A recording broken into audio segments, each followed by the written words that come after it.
If you're new here, let me quickly set the context before we start. On this channel, we look at horse racing through data, race structure, and risk, not tips or hype. Instead of jumping straight to who will win, we slow things down and first ask, which runners cannot win and why? You'll see an Excel sheet on screen during the stream. Think of this as the engine that runs the analysis here. It's a proprietary model we've developed to understand how a race is shaped, not just who looks good on a race card. By combining pressure, pace, distance, class, and competition, the engine helps us see where a race is stable and where forcing a pick would be risky. When the signals line up, we act. When they don't, the engine tells us to step back and explain the risk instead. You can use the timestamps below to follow the analysis race by race. Welcome to the Grandstand Gazette, data-driven horse racing analysis, educational use only. No betting advice, full disclaimer in the description.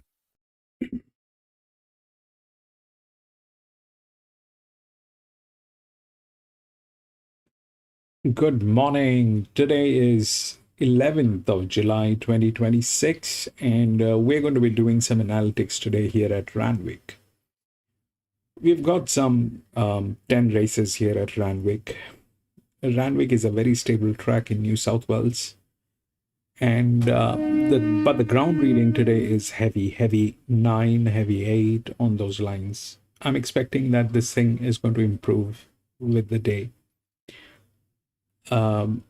The last finishing mile is about 410 meters.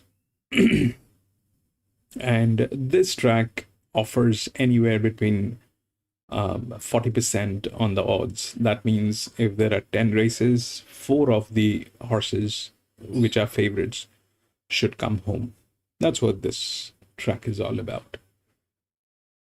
Welcome to Grandstand, and we do horse racing analytics, and we do that in 2 steps. First, we try and identify the best horses through physics, mathematics, a little bit of understanding of horse racing. And once we have identified the best horses, that's when we take a look at the horses at the paddock or at the gates when we get the live stream from the paddock or the gates. If we find that all the horses that we've chosen are looking good and good to go with, we wait for the results to validate them. But if we find that there are better horses at the paddock, or there are circumstantial changes, we often give it a shout out and highlight those. That's what we do more or less. We'll take a look at the first race, which is a 2-year-old open 1400 meter. We'll see what the market is saying, and then we'll talk about the horses.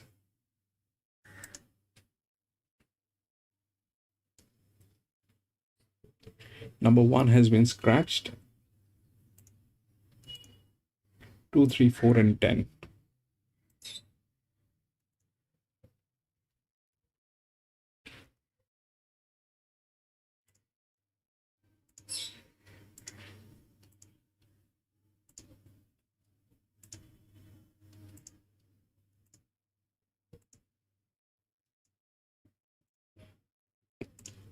Okay, now the quick thing that I wanted to explain before we start talking about the horses. So I have, we've been working on the jockey side of the story for quite some time, and it was not producing results. So what I did is basically I tried to put the regression on. It is exactly like how this column, the character, works. Okay, so the lowest, which is there in the negative, that is the heaviest handicap. We can see it here. That is how it is. Then it is like that, and then on the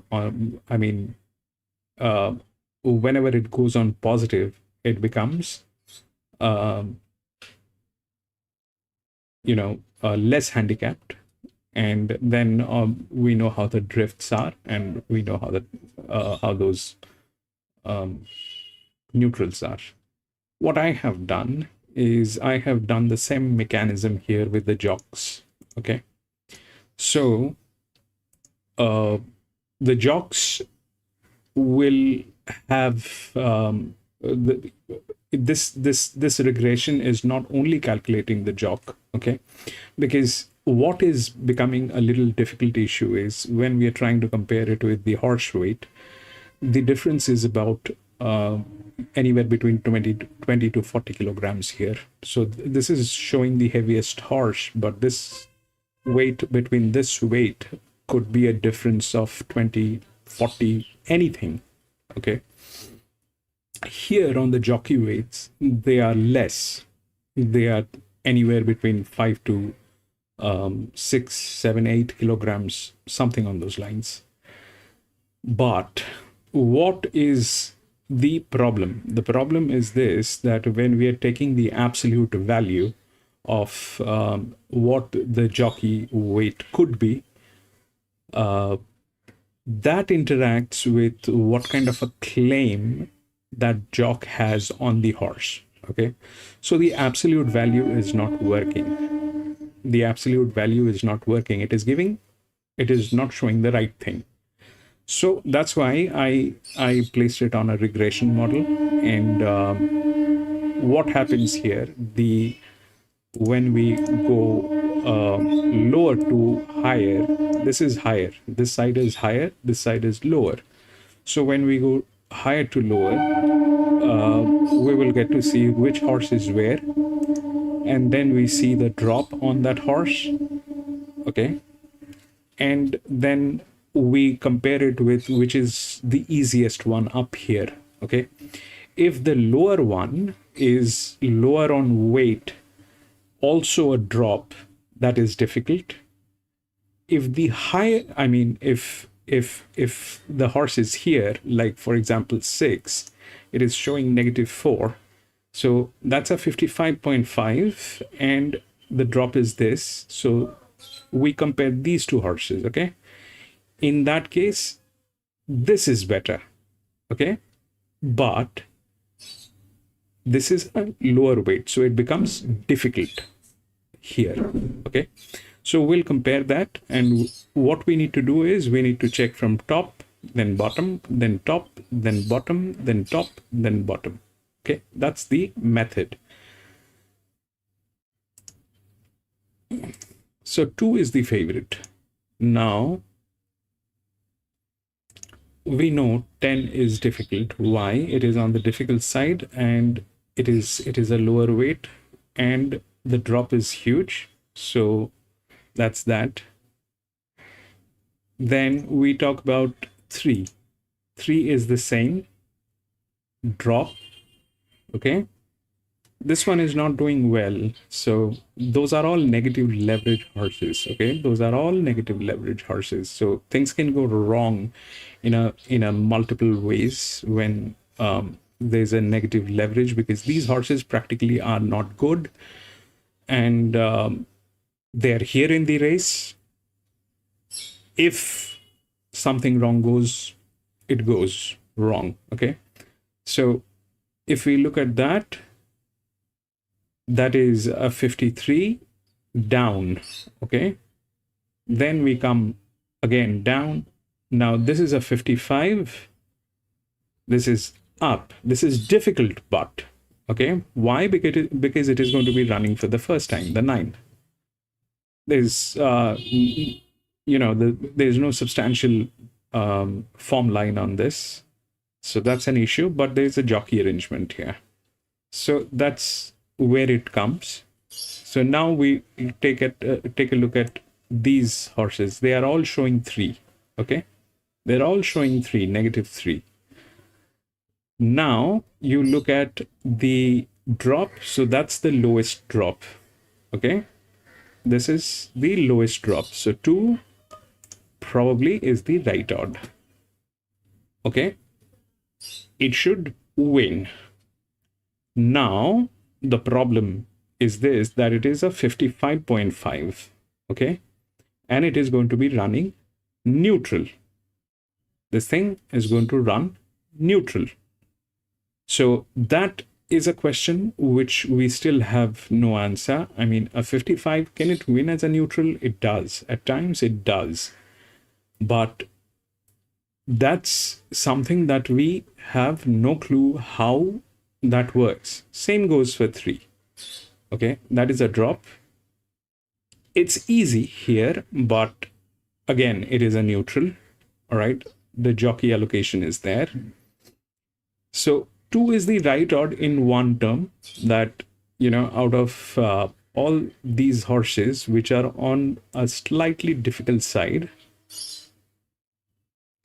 and that is the lowest drop. Whether 3 will come in on the second position, or that's that part of the story. Here we have, that's easy. There is a jock here, but it is 3.5 steps down, a negative leverage horse. Okay, same goes for 4. What might happen? The 8, which is the linear, okay, it is getting on the difficult side. It is a 55, 2-step drop. Now if we look at 9, that's a 55. That is not a drop, it is chasing, but it doesn't have a form line. There is a jockey arrangement on this. So what might happen? The 2 is the right odd. Okay, whether 3 will get there with the jock, and because it is easy, that's one side of the story looking at it, or it will go down on 10 with a lower weight advantage with a jock, but it is difficult, right, for 10 to win. But that 9 is here, and we know that's a jockey arrangement which is there. So we'll see how the 9 works. The 2, I like the way things are, because that's the lowest drop on this particular section. Ideally it is here. Then we will see how things work, because the 2, it is the first race, and ideally what should happen is the favorite here on the first race, we'll see how that works. But the problem I mentioned, that it is a 55.5 and it is going to be running as a neutral. I am not very sure how on which weight the neutrals actually work. It does work. Okay, it does work. There's a very strong form line on this. It is getting negative here. It is going to run neutral here. The odds are right, but those indicators are there as well. So we'll see how that works.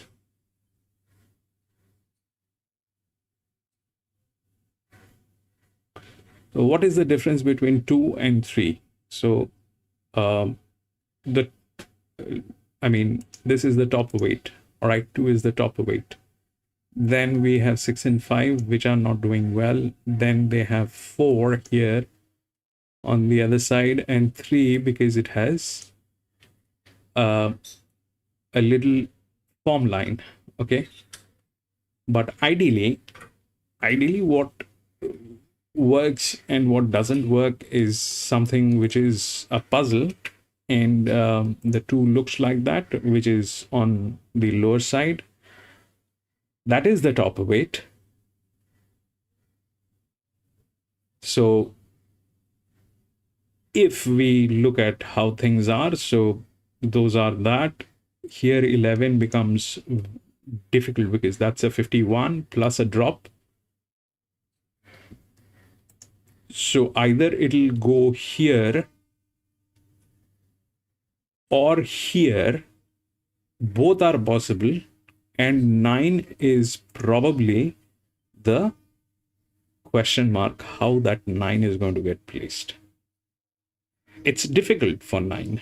Okay, it is difficult for 9. It is going to be running for the first time. There's nothing that is established on 9 yet, but that's where it stands. If we look at this, this is the capability, right? So this is capability, but it is 2 steps down. This is the capability, it is also 2 steps down. This is the capability, it is 0.5 step up. So that's how the 9 is placed. So I like the 2 because that's the top weight and that is the lowest in terms of drop. But whether it will go here, here, or the 9, which has the capability, will get through, is something that we will see. Problem is they're running neutral. Okay, I'm not going to get into it. The first one, we'll see how the results are. There are too many negative leverage horses. It's not worth it. But that's the story.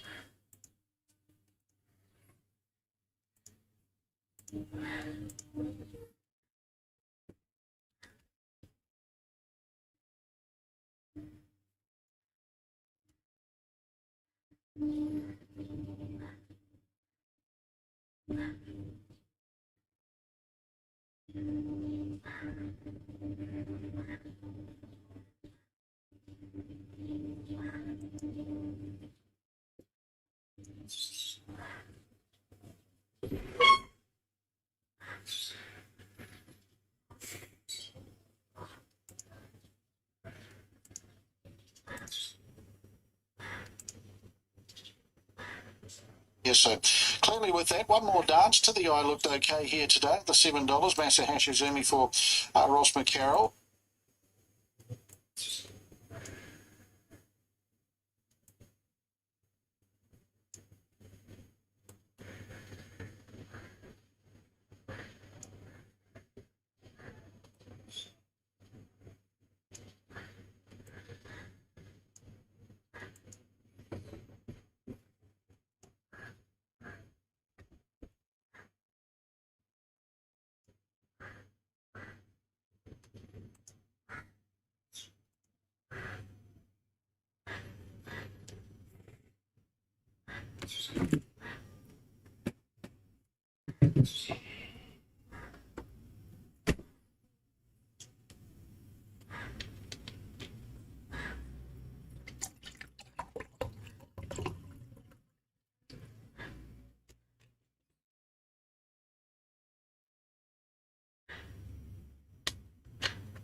States, but you've got me for race 1 at Randwick today, and I thought I'd just go through my best bets before the opener. Look, I thought there were 2 standouts on the program. Moon Sweeper in race number 2 looks really well suited, and Benevac also in race 4. He's been the run of the day the last couple, and I think he maps to lead today, and I'm surprised he's not favourite. Value bet for me today is race 3, number 6, Dr. Evil. He's been 26 into 15s post 9 a.m. this morning. Loves wet ground. We're on that heavy 9, rail out 9 metres today. I thought he'd run really well. He's a swimmer, this guy, and he won first up at 100s, but was a really good effort, and he goes much better on wet ground. So 2, 3, 4 and 10 for me in the opener. I'm going with Rumden Bar. He got the job done on the home track last time out. Thought it was a pretty good effort, and look, he's got to take that form away from home, sure, but he ran good time at Newcastle, and he did start well enough in the market here at Randwick on debut where a few things went wrong. So Bullock flying at the moment, just rides winner after winner in the country. He's well up to city grade and gone with 2 to beat 3 defence. Man, it was a little bit disappointing first up, but it was 5th in a golden gift last preparation, so can improve. 4 Rebel Shield, I thought would appreciate out the 1400, and 10 Wooden Bridge, a bit disappointing second up, but the fresh run has hurt in the ball game as well. 2, 3, 4 and 10 in the opener on a heavy 9 rail out 9 metres. Interested to see how this track plays and also how testing those conditions are. It's been wet, it's been cold in Sydney, but glorious sunshine today. So we head upstairs for the call of race 1. Darren Slendell. Worrying about my welfare. Final stages of loading here for the first of 10 at Randwick. Heavy 9 they're going today. The rail's out 9 metres and we've got 4 more runners to move in. Rebel Shield, it's getting a good towel down the neck prior to the loading. Rebel Shield's been a bit soft in the betting. In Gary Portelli's colours as Proxima Dea goes in. Righto, great final stages of loading them here for the first of the day. Gold Globe moving in. 2 out. Righto, Gav, Rebel Shield is the second last to move in, and Honourable Drive is the last to kick off today's card on a wet track here in Sydney.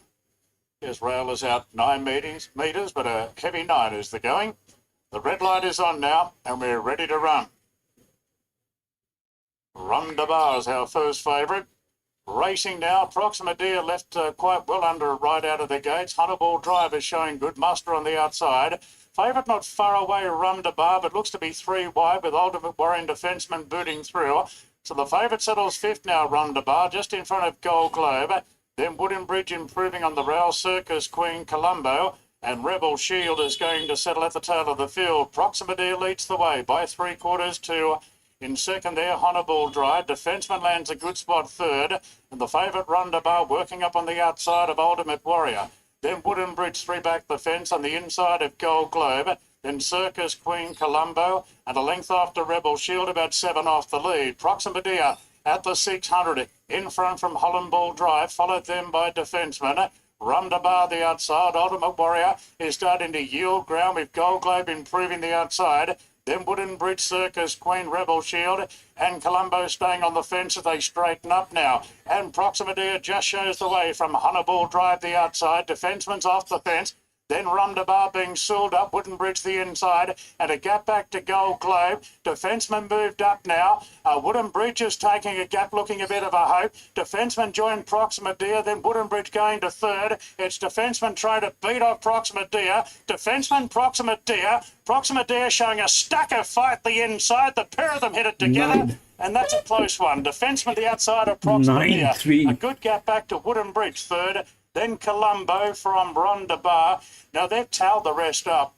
Hollandall Drive popped out from Circus Queen.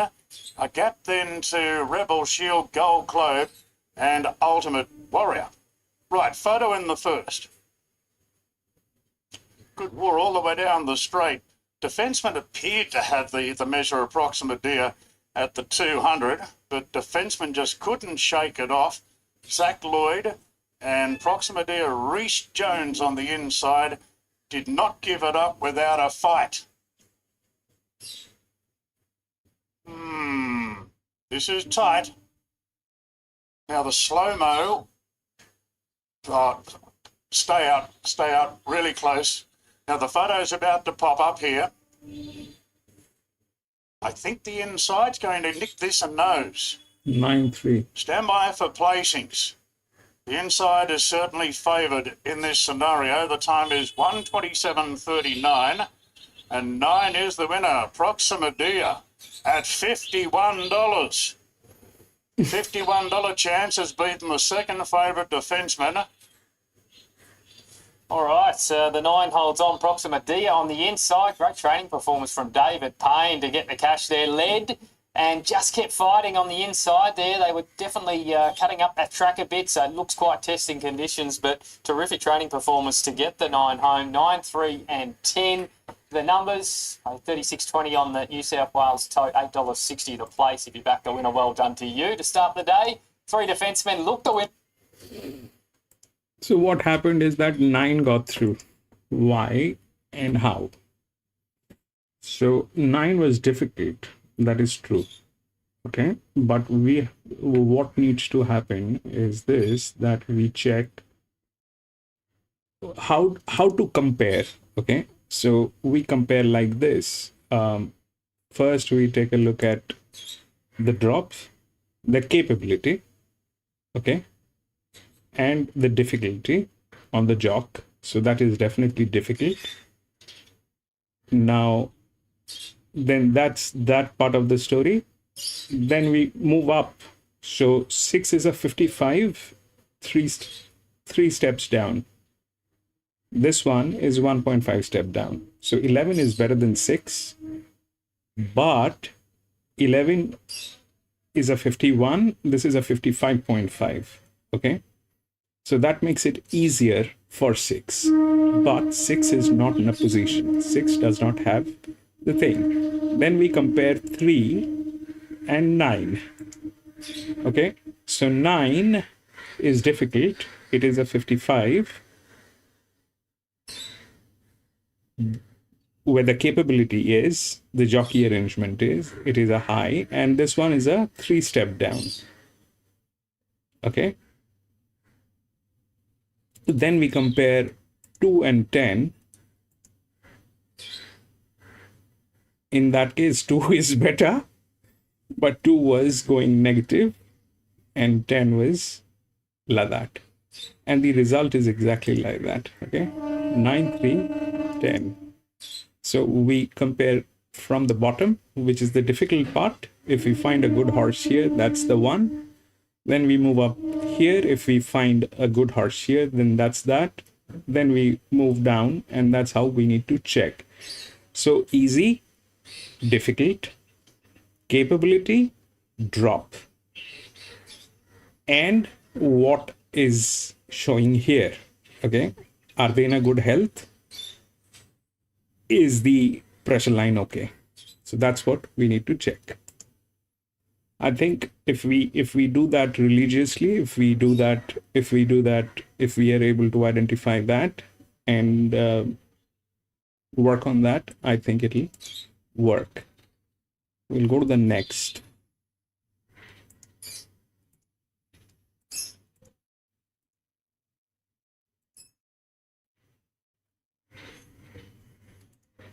But having said that, the ground reading is heavy today. So things can go wrong. And if they go wrong, they go wrong. Okay, number 2. 9, 10, 12, 13. 9, 10, 12, 13, 14, 17, 18, 14, 17, 18, all scratched. Okay. 9, 10, 12, 13, 14, 17, 18, 9, 10, 12, 17, 18, all scratched.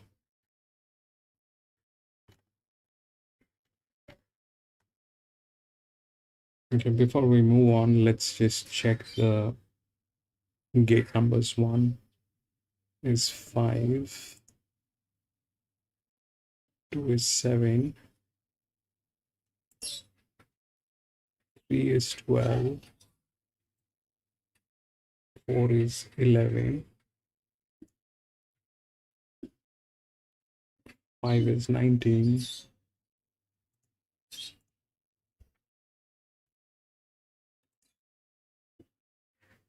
6 is 16,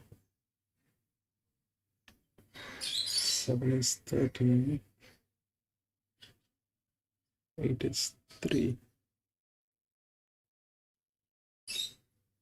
11 is 1, 15 is 15, 16 is 4, and 19 is 9. Okay.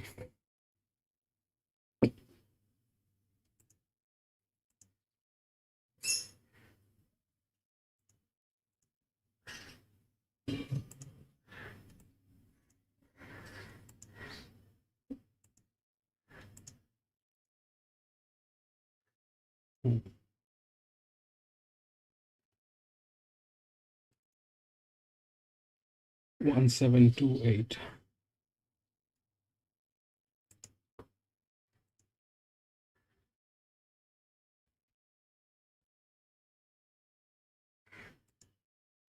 One seven two eight are the odds.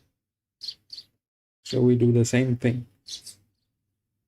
This is the difficult part, and we'll check how things are. So 11 is 5.5 steps up on a 56.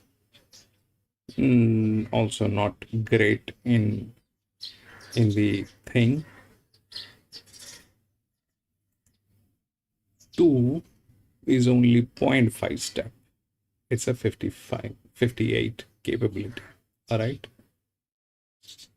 So from 11, 2 is better. Now we check 5. 5 is 56, 1.5 step. Here it is 2 step. Okay. But it is coming from gate number 19 on a 1600 meter. So that's the tricky part. We check the other one. 7 is difficult. 0.5. And then here it is 1, which is 58, 1 step down. Okay. So 58, 1 step down. 54, 0.5 step down. So 1 is better than 7 and 2 is better than 1. Okay, because 2 is on a 58 and that's a low drop. What are the others that can happen is all that which is there, but this is going to be taking a lot of horses into consideration. So the odds are 1728. 1 7 2 8. So 7 is difficult because it is a 54, but it is 0.5. Form line is good. 1 is a 58, but 1 step up. This one is 0.5 step down. Now, what should happen?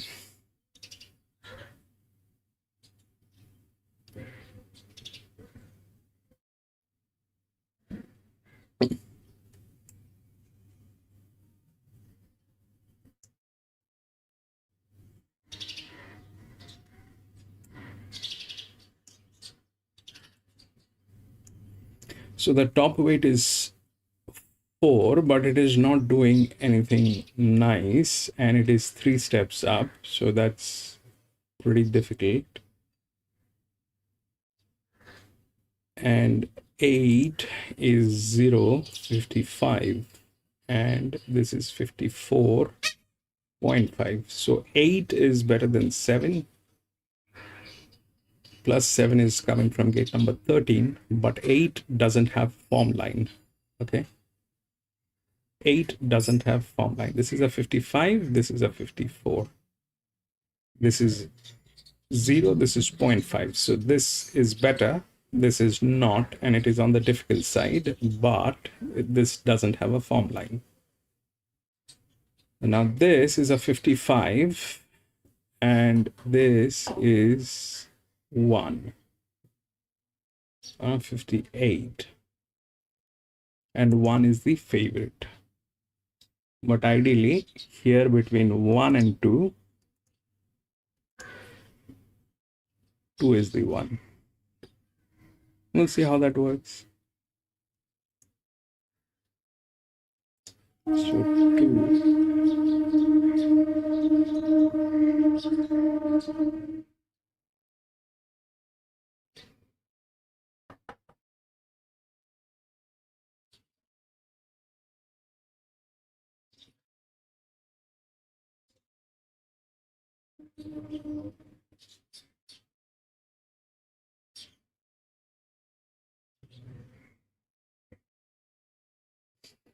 So now the thing, okay, so here are the things. So the jock, okay, he has never raced here. That's once, that is something that needs to be considered. The jock has never raced here at Randwick. And this guy on the 7 is a dedicated jock, but he has never won with this horse. Okay, that's that part of the story. And 2, this genius has raced here, but he has never won here in this ground, and it is also getting into negative. So we'll see how that works, but I still like to. And it's a class 3 1600 meter.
Okay, what about 19? 19 is a negative leverage. Okay, 19 is a negative leverage. That's why I did not speak about 19. Also, the problem is the jock has never raced here. So all that is there.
Adaman, welcome back.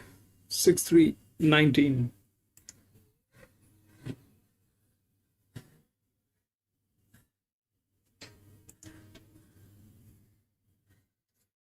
That's on the difficult side. Those are on the difficult side. So that's from gate number 16. 3 is from gate number 12. Those are okay. We'll see how things align. Adam, and I have made a lot of changes, and they might not be visual, but here is the thing. So to get the regression on this, we had to get the winning weight. Okay, what is the winning weight? So now we are testing quite a few things. The first one matched, but the first one was a 2-year-old, and the 9 got through, which was on a difficult side, but from the top line, they were all drop. So this was the jockey arrangement which went through. Here, you're talking about 6, which is like that, but it's a 56, okay? It's a 56. The capability is 56, and it is like that. When we compare it up here, that is just 0.5 drop. This probably is the next because of the form line. So we'll see how things work. I am also very nervous because I have taken so much of heat in the last few weeks just to get the numbers right. I have taken a lot of heat. I can't explain how bad things are for me at this point of time, but that's the heat that I have taken. But we'll see if we've got this right. I mean, definitely there's going to be a fine tuning which needs to be made later on after we've got some results from tracks like Randwick and Flemington and all that. But they all have to be from, a ground reading which is good. Right now, at Randwick, it is heavy 9. So, that's where I'm a little shaky. I'm a little nervous about that fact that it is a heavy 9. How the ground is going to interact is something that I have not done in this. And we'll see.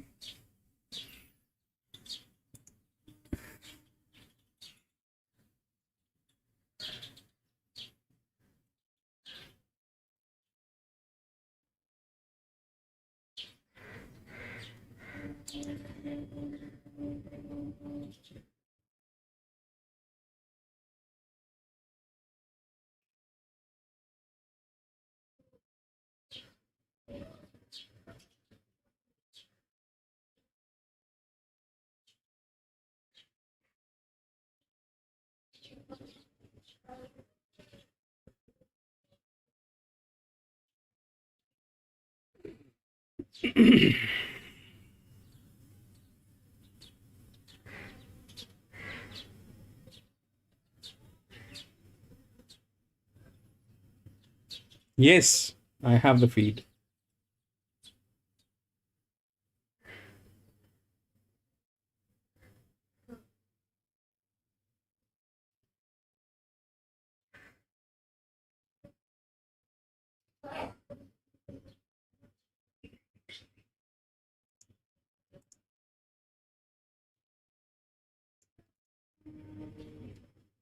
Kilos after the claim for Jet Newman, who's just joined the Waterhouse and Bot Yard. So good luck to Jet there. Apprentice to Waterhouse and Bot now, but teamed up with Matty Dunn many times. And yeah, look, he handles wet ground. He should be too good. He bolted in at Rose Hill last time. 7 Red Rags. The ball's been really good this prep against the bias a few times. Just likely to give them a start again here. And should be getting 7 kilos off Moonsweeper and gets 1. 2 Concoction. Didn't mind the run last time, 1600, maybe some little query, but just not convinced it comes out of the strongest race, but was good against the pattern 2 back in a better race than this as well. And 8 Saintly Sands. Put 2 together on the trot and then the duck egg later. Might be able to bounce back, but he picks himself here, 1, 7, 2 and 8, heavily backed and rightly so. I think he went up sort of 230, but that's well and truly gone with a few deductions, Martin.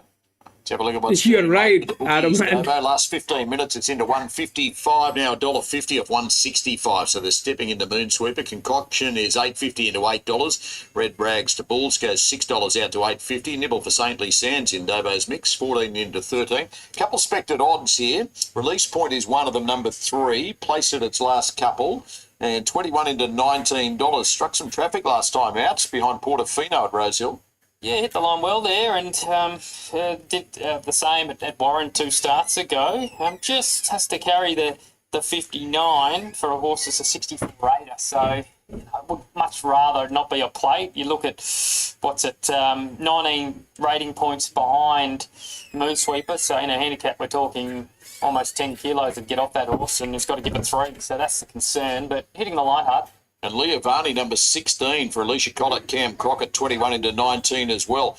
Goes from a country maiden win at Tamworth up to a class 3 straight away in a highway.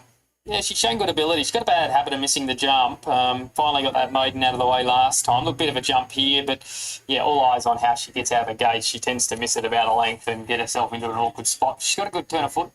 But Moonsweeper does as well and is the very well back fave. Yeah, he is. There's a couple I was keen on today. He's 1 and then Banavec in race 4. Bit better odds than this one, but yeah, I think he's hard to beat. He just so well suited under the plate conditions, so gets his chance again, and he's flying this prep. His last win was very, very dominant. Here's Darren for the second. Airliner, being partnered by Rachel King. About to join them. 145 now about Moonsweeper, heavily back favourite. Twice a winner on heavy going, and there's no doubt this track is very heavy today. Jet Newman aboard Moonsweeper. Jet now teaming up with Tulloch Lodge here in Sydney. And run a double earlier this year for Matt Dunn, Jet Newman, and she's on the heavily back favourite Moonsweeper. Light is on. Ready? Racing. Airliner hopped up in the air at the start, and Demigod flew out. Moonsweeper's pretty handy and is second in the early part. Release Point and Concoction next, followed by Saintly Sands and the yellow cap. Parking behind Leah Varney from Spur Line. Further back then to Red Rags to Bulls. Party it down, Steel Blaze out deep. Then Airliner and Dunstall the Guns last of all. Demigod a clear leader. And the hot favourite Moonsweeper straight up to second. And tugging along, a length and a half into Concoction, Saintly Sands, the inside of Leah Varney. Release Points cast wide in the early part from Party It Down and Spurline down on the rails. Now further back to Airliner, Red Rags to Bull, Steel Blaze the widest, and a length and a half to Dunstall the Gun. So Demi got under a double grip at the 800 metres, 3/4 to Moonsweeper. Concoction out 3 wide, doing it tough. Followed by Saintly Sands at this point as they go inside the 550. Leah Varney at outer. Then Release Point 3 wide around Party It Down, Spur Line, Steel Blaze, Red Rags to Bull, Airliner, and Dunstall the Gun. So Demigod leads to the final turn by a length or so on Moonsweeper. Concoction under pressure. Leovani in restricted room and Saintly Sands on the fence. 300 to go. Demigod a narrow lead, but Moonsweep is given the cue by Jet Newman, and the raging favourite Moonsweeper race past Demigod. Leovani's running on, going into second, but Moonsweeper at the 150, a length and a half to Leovani is sticking to the task. It's Moonsweeper all out. Leovani's going to it, and Leovani scores an upset. Leovani rolled the hot favourite Moonsweeper with Red Rags to Bulls third. Not sure about fourth. Demigod getting very tired. Saintly Sands and Dunster the gun running on. Then Steel Blaze from Spurline. Further back, Release Point, Airliner Concoction, and Party It Down. Leovani over the top of Moonsweeper late for Alicia Collar. We talked about it pre-race. It's just being specced off that Country Maiden winner. Adaman! To win a Class 3 16 got off through. the back of that, Davo. Yeah, really nice ride too, wasn't it? Well, you did not have into 16. a gun spot today. Normally she misses the start about a length and gets back right at the tail, but different story today. 16.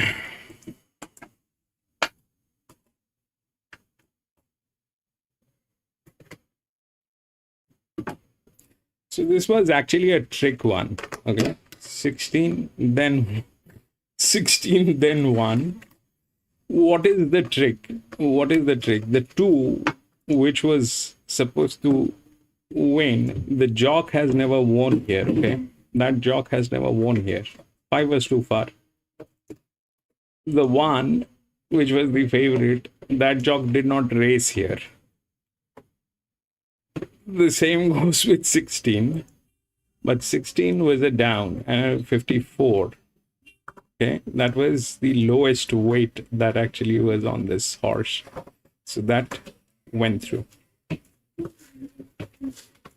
There's another trick. 6-1, 7.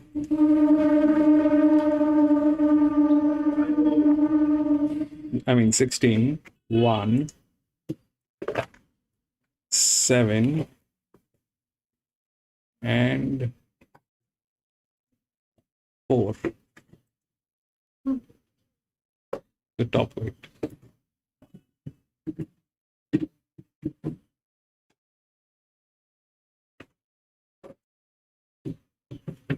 That happened.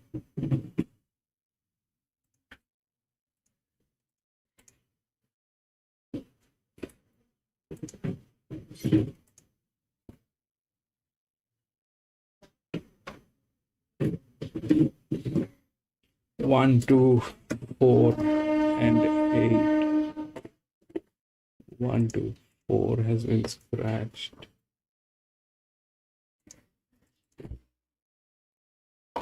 8 and 10 has been scratched. 13, 14, 18 all scratched. We'll take a look at the gate numbers once. 3 is 11.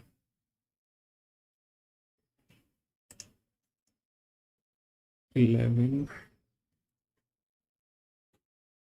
5 is 2.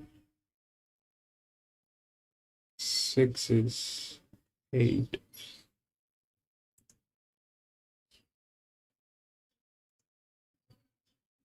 7 is 1.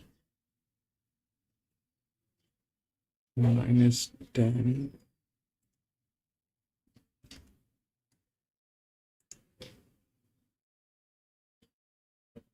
11 is 3. 12 is 12.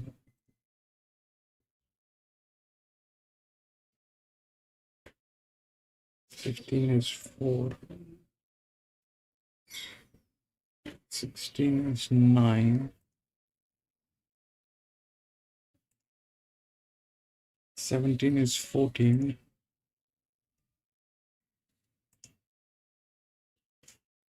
Okay, that's more or less where it stands. We'll take the odds.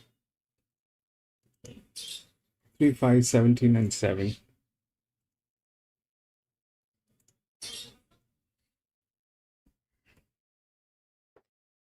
3, 5, 17, and 7, 3.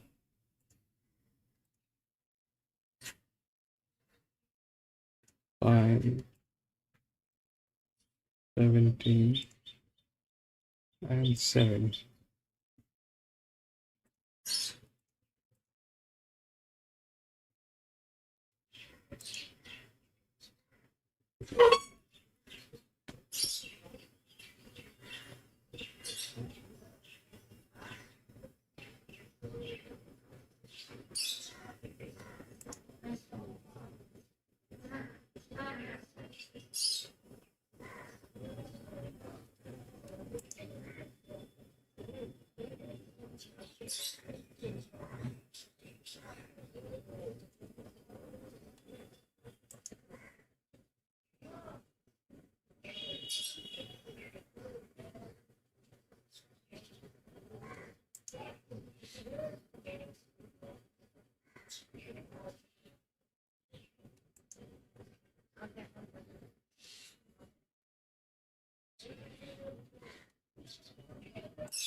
So this is where it stands. It should be a queen, 3 and 5.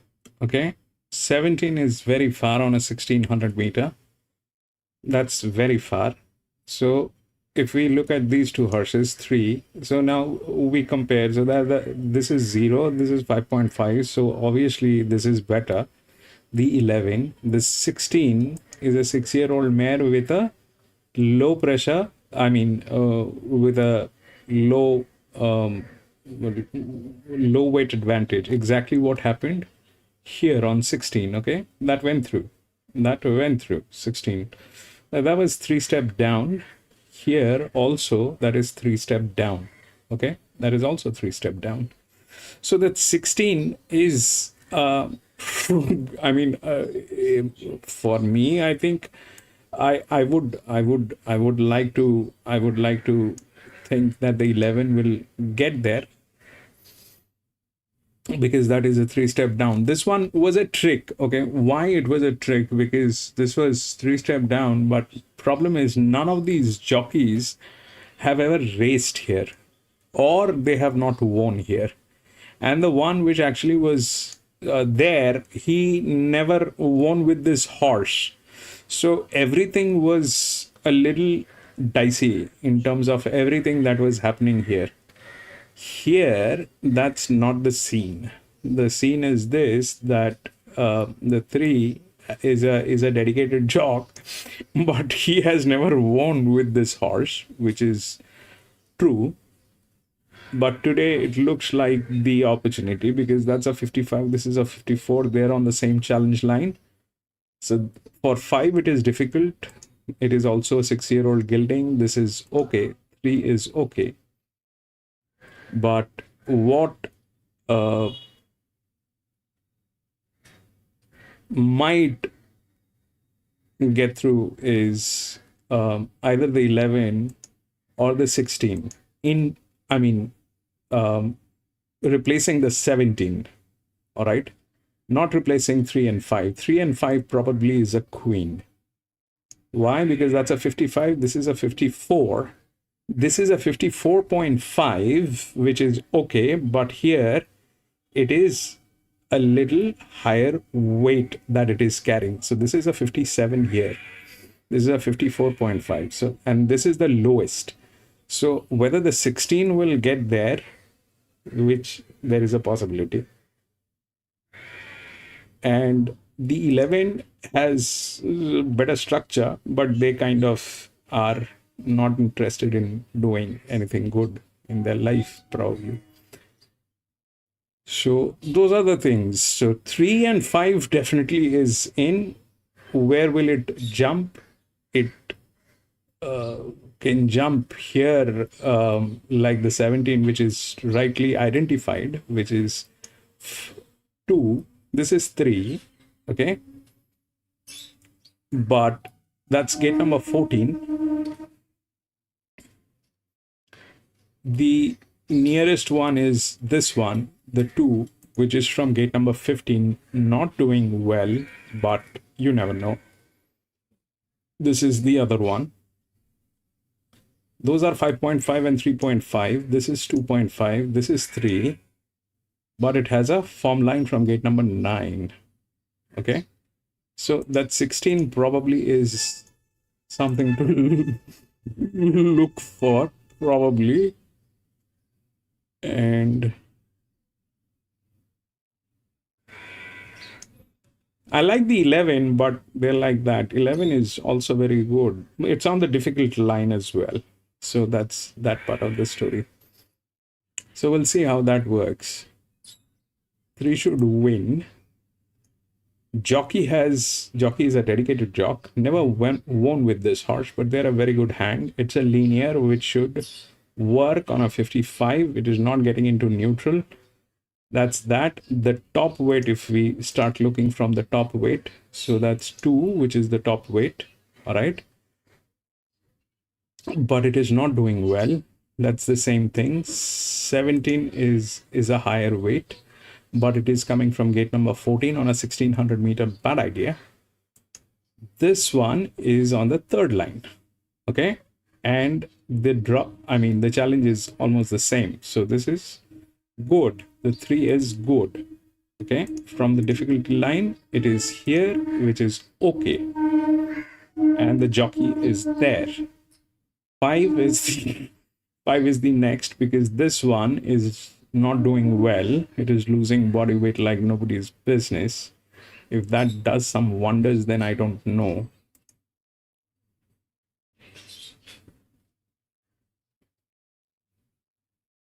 But the 16 is the lowest carrying weight which is there with a drop.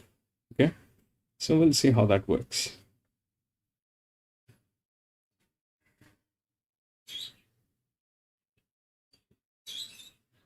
The 5 is the next.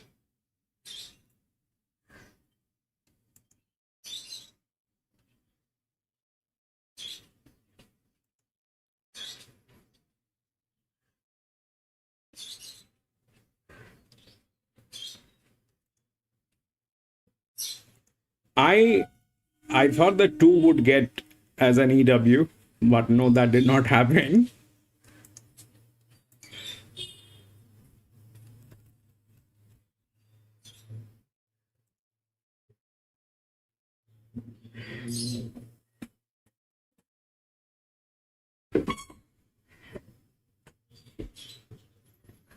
You know, the longer distances, whenever it is a longer distance, whenever there is a longer distance, these, you were right, Araman, the other day when you chose the 10 Flemington, which was, which had the lowest weight. You were right about it. I unnecessarily, I was thinking in a complicated way. But later on, when I looked at the race and I looked at what you were pointing out, I kind of looked at all the 1600 plus races, not below 1600, all the 1600 plus races. The lower weight, if it is, the lowest weight that it is carrying, has always some kind of an advantage. I also want to take a look at that 4, which was here, which was the top weight, which was trying to do a lot of stuff, but no, that did not happen.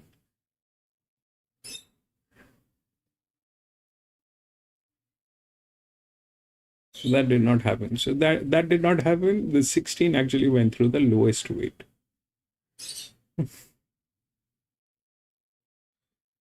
So the 3 is right. 1. This is 1 on a 54. This is lower. Drop will work as an advantage if the form line is there. Probably, we'll see. 16.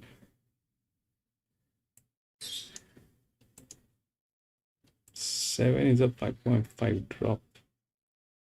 That is a bad scene.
You are right. I think it is 5 is the next. It'll drop. It'll drop here. 17 is very wide for 1600. It will be the front runner, I think so.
Seventeen, 11, and 16.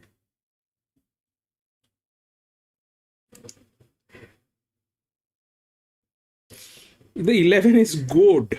Okay, the 11 is good, but they are like that. We'll see how that works. His last couple behind the Mona Lisa, and is it spectacular? I think the wet track's fine for him as well. And yeah, he's going to run his usual honest race. 7 Murphy's 2 from 3 this campaign. Needs to bring that sort of home track form last start to the city now.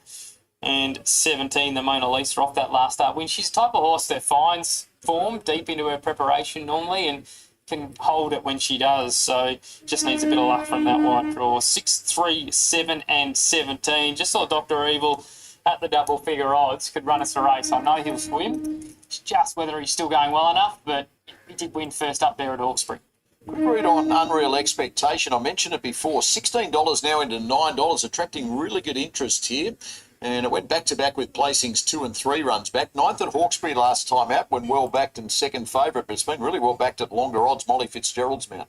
Yeah, tough little on pace. They're going well. This preparation was a bit disappointing at Hawkesbury last time, but the 2 runs prior were good. And I think it's an advantage to be up closer to the speed today. We see it's pretty tough going. Not many horses making a lot of ground. So focusing on those in the first 4 to 6 is going to be a positive, and that's where this horse should land. Late with the bookies, Perfect Justice 330 to 370. Forecast the second pick 460, 480 back to 460. No place for him in your top 4. What's the read? He's led and given plenty of cheek at his last 2. Yeah, well, that's not a bad place to be, is it, today? He is pretty well exposed at this stage of his career, but saying that, most of them are, and look, he's getting fitter, and I'm sure he'll give a good kick. It's just that last couple of hundred, which is always a little query for him. Her filly is 750 into 650. Unreal Expectation went up infinitely shorter than Tab 15 minutes ago. 950 into 9. Then we've got Diamond Model 15, 16 back to 14. And Dr. Evil is your value play 13, 15 back to $13. Yeah, it was 26s, I think, this morning, or even 18s. So, look, it's been well backed. There's a few that like him, and yeah, he's going to map to get a good run and should love these conditions, Marto. Starting the early quaddie with Darren. In the first two races, Tom Cruising moves in, and Dr. Evil goes into line, and the Mona Lisa now is the last. So we're just about right for the midway, over a mile. There's the light, stand by. Gates are back now, they're off and racing, and Forecaster jump reliably well off the inside. Unreal Expectation and Diamond Model nicely out, and So Rebellious is going to push through and take fourth spot early in front of Rush Attack. Now the Mona Lisa is caught a little bit wide in the early part and will settle midfield now, followed by Murphy on the rails, then Dr. Evil. The favourite Perfect Justice drifts back to second last. Tom Cruising's at the rear of the field. Forecaster with an uncontested lead. Out by 3/4 to Diamond Model. So Rebellious rails to third. On the inside of Unreal Expectation. Further back to the Mona Lisa is cast wide for the trip. It's going to be pretty tough from there. Then Rush Attack, Murphy buried down on the fence. Further back, Dr. Evil, Perfect Justice in the 3 wide line with cover. And the roughie Tom Cruising last of all. 800 metres to go. Rachel King's got a double grip on the grey Forecaster as it leads the way by a half to Diamond Model. Followed then by the Mona Lisa on the wide path on the outside of Unreal Expectation. So Rebellious wedged away down on the rails. Perfect Justice on the Mona Lisa's back, making a free ride into it. On the outside of Rush Attack. Now Murphy's being reined along here by Buckley. Third last on the fence as they turn. Forecaster swings by 2 on So Rebellious Diamond Model. The Mona Lisa's letting down on the outside from Unreal Expectation and Perfect Justice running on. The Mona Lisa's covered plenty of ground but stormed to the front at the 200 and Perfect Justice is the only danger. It's the Mona Lisa and Perfect Justice. Perfect Justice looking to flip last time's result around and is going to just achieve that. Perfect Justice just beat the Mona Lisa. And I think Murphy got up for third, beaten about 5, going right up the inside. Unreal Expectation, the other. Then Forecaster, followed by Rush Attack, then Diamond Model, Dr. Evil. Big gap to So Rebellious, and Tom Cruising's finished tailed off. Perfect Justice, second to the Mona Lisa last time out. Turns the tables with a 1.5 kilo swing in the weights and pays $3.90 and $1.60 there, Dabo.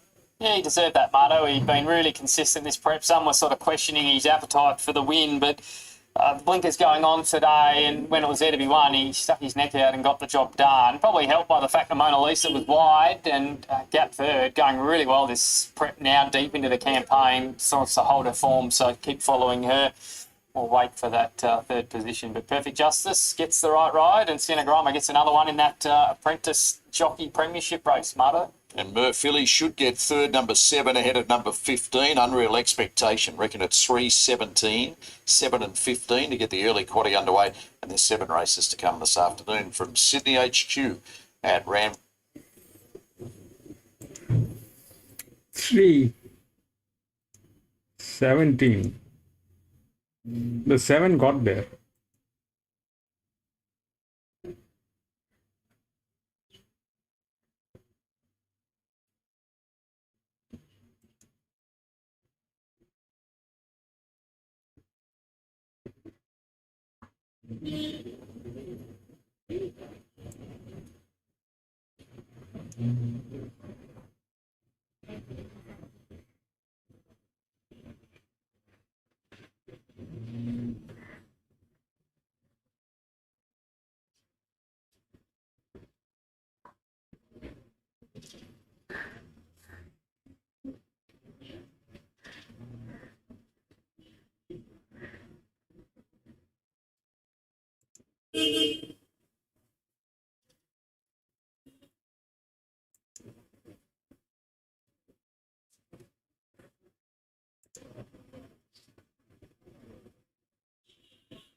That happened. But we were lucky to get the 3. I don't know if Arman.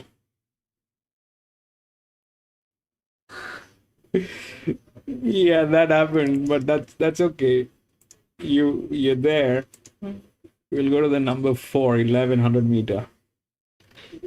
I don't know how much is this ground affecting. We will be able to see that once the races are over. 237 has been scratched.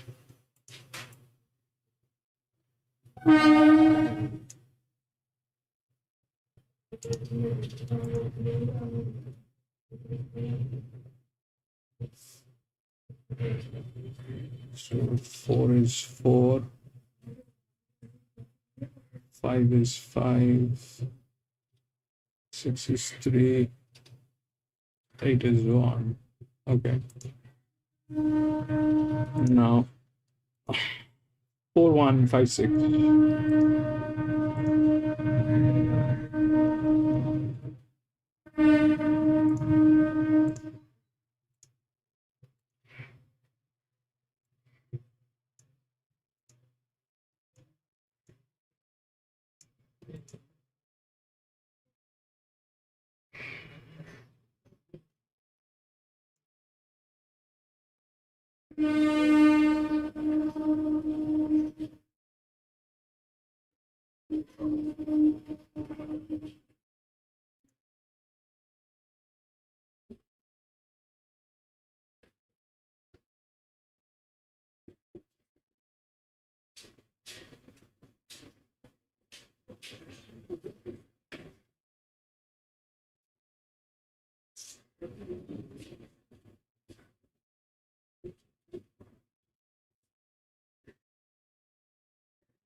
So what do you make of it?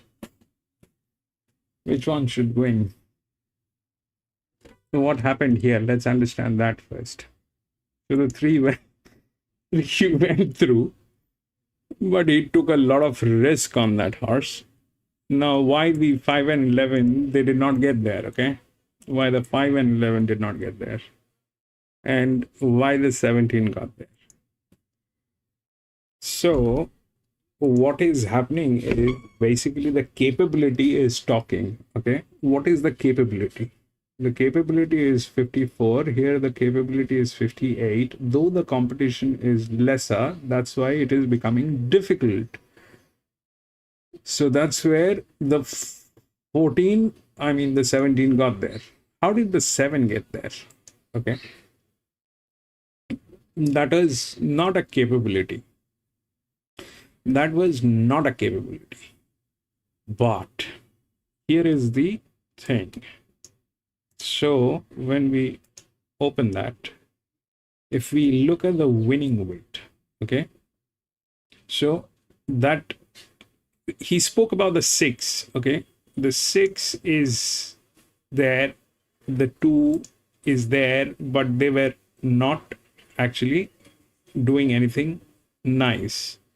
What happened? The 7 was on a very high winning weight, okay, not the highest, but a very high winning weight. This one was higher, but it was a 9-year-old gelding. So how we are getting the winning weight is something that I'll keep it for some other session, but we will have to refine that as well. But the 7 basically is, when it goes up like that, more negative is easier, but that also is going to be considered with the drop. Okay, what is the drop? So we will work on that and we will see how that works. But 3 probably was the right odd. The 5 was on the difficulty side. So winning weight is basically, is coming from the leverage. Winning weight is basically coming from the leverage. We have the leverage. Now what we are trying to identify is how the leverage talks and why we are missing on the leverage when at times things are going wrong. It is because that when there is a leverage, that leverage actually promotes it's actually a promotion. We have spoken about this many times, that this is actually a promotion. But that promotion is there, but at the same time, they're not doing well. The form line is missing. So all those factors, they get in. But when they are promoted, they are also assigned, they are also, what does a promotion means? A promotion means a higher weight, okay? But that it is not carrying. That higher weight, it is not carrying. So I'll open this thing again.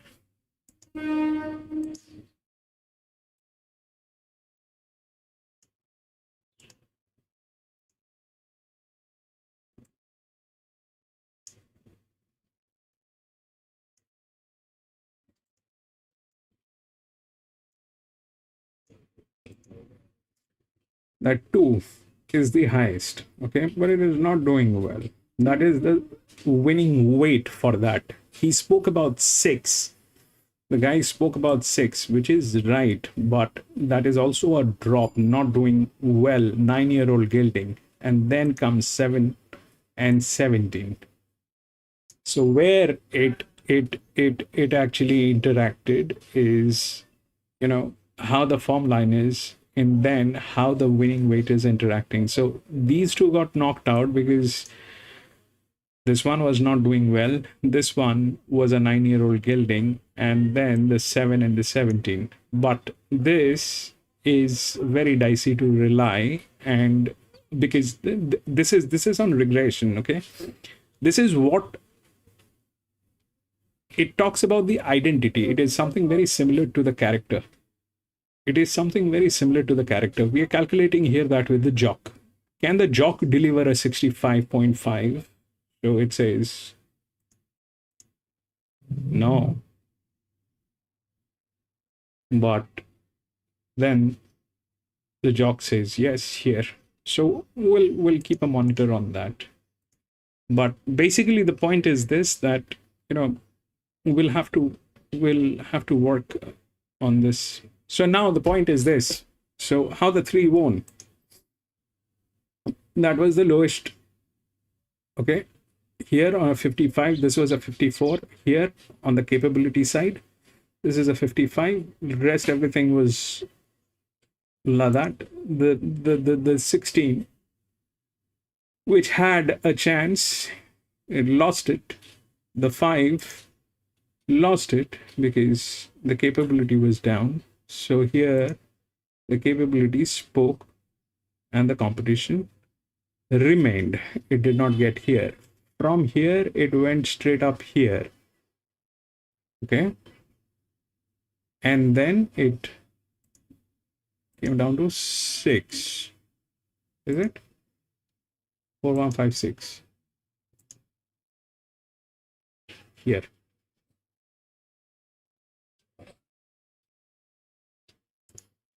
So we'll see how that works. So now the 4 is a 3.5 down.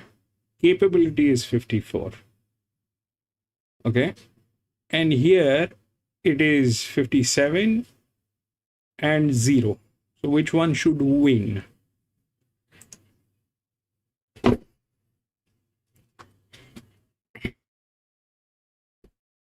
And what should be the flow? Let's get that. Now, where it gets tricky, we will also talk about that, is the fact that they are like that. They're like that, okay? They should win, but they're like that. They're exactly like this guy, okay? They should win, but they're like that. And that's more or less where the trick part is.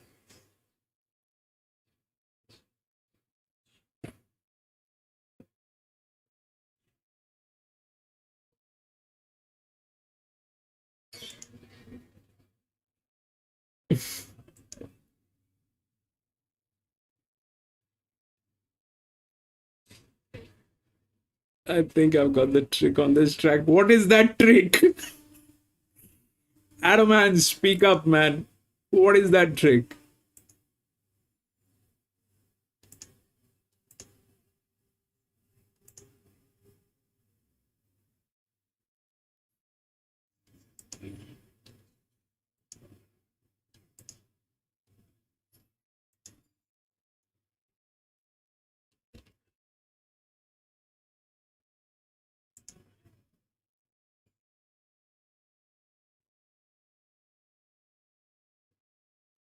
What is the trick that you got, bro?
I mean,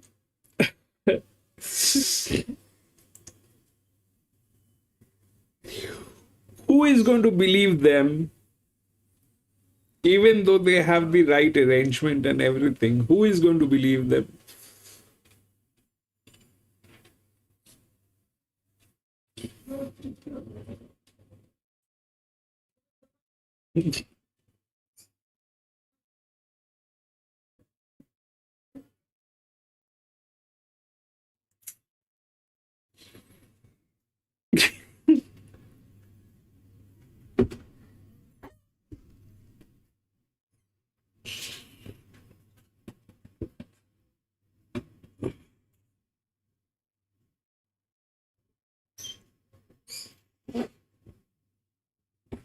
I mean, yes, the horse is capable of doing it. Honestly, that's the one. But they are not capable of doing it.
It's actually not believing the horse. It's not like you're not believing the horse. You're not. It's difficult to believe that team that they like that.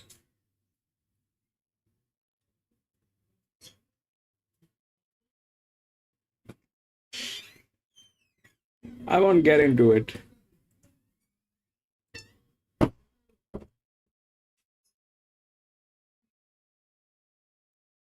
These morons will.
$0.50. They're out on the track warming up for a 3-year-old race at benchmark 72 grade. This is there for the 1100 metres. Benevac is a special for you, Davo, and has the hoof right on the till. Yeah, I'm surprised he's not favourite, Marto. I'm a little bit perplexed by this move for Zoo Fame. I concede he's a nice horse and has upside, but gee, Benevac's got proper Saturday form. He's been probably the run of the day in his last 2 starts against the pattern. Today now with the scratchings this morning, he lobs in front. He should be able to just roll along, get him off the bit and catch me if he can. This is the reason why he's not favourite. Here, and I'm surprised they're sort of taking him on out to 270. I know his form's been at Rose Hill, but it just sets up beautifully for him today. Look, I've got Zoufame in for second, but gee, I think he's very short for a horse coming off a home track win in a maiden first up. Yes, he won very impressively, but they went hard. The second and third horses have been lapped out of the race since, and I just think that's Gate, welcome back, Gate. You'll love the heavy track, and he's got the upside, sure, but gee, I'm shocked he's favourite. 5, Escargots, another one off the home track win. He's come back really well. He's 2 wins at Hawkesbury, but you know, you've got Zoufame and Escargots both coming off those home track wins, and I just think it's a lot harder when they go away from home. And look, he's going to close off strongly here late, you would think, Escargots, but he's got to lift another level here. And 6 Erno's been a massive disappointment, really. She's bred to be a very, very good horse and trialled like a nice horse early on, but she just hasn't lived up to it at all. Gets another chance today, but gee, they're a long way behind what they paid for her. 1, 4, 5 and 6. Keen the one. I thought he'd lead to be very hard to catch, Marto. It's a Tab's lay of the day, Benevac, and it's a $2.70 chance, but you can shop at $3.20 as the lay of the day. So they're laying Benevac for Sienna Grima, who's been riding really well of late.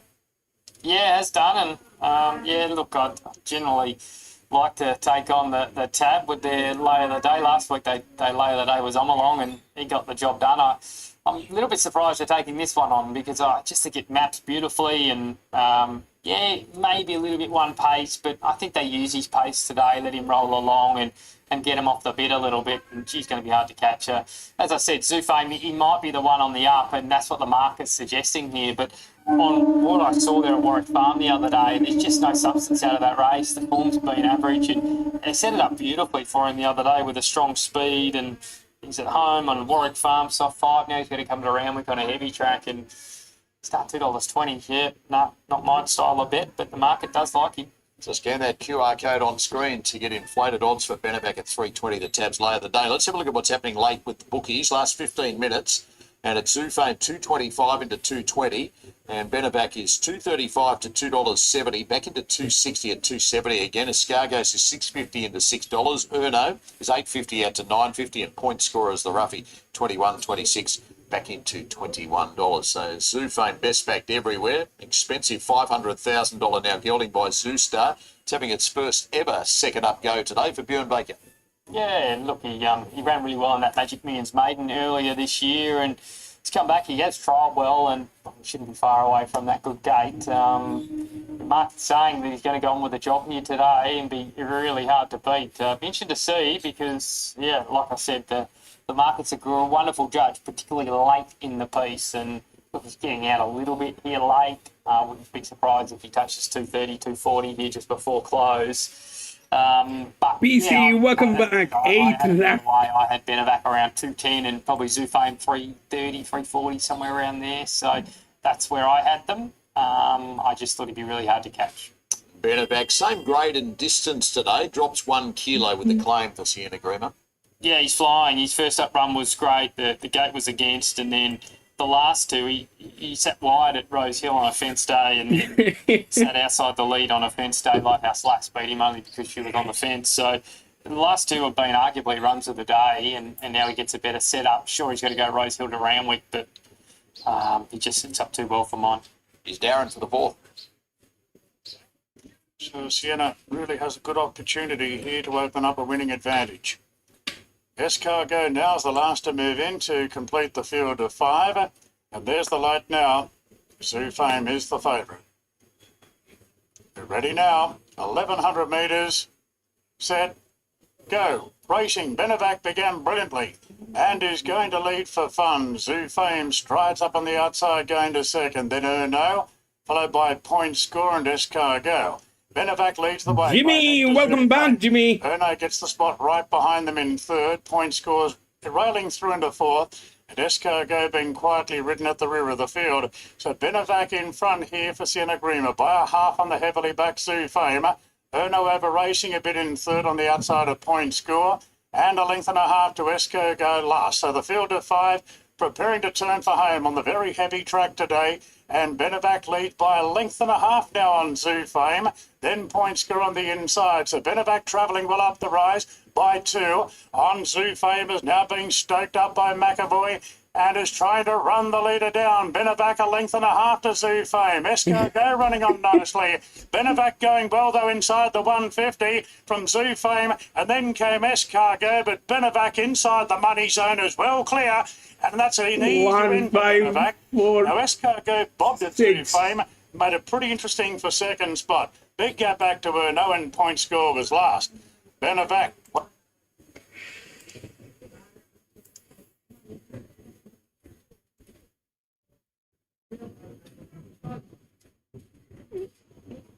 One five. I'm sorry. 1-5. 1-5-4-6. Yes. But who will trust them? You see that? Actually, that's the thing. 1, then 5, then 4.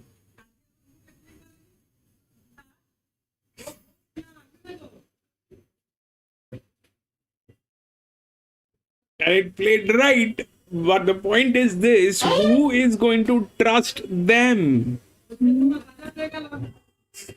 I stayed out of this because of that joke.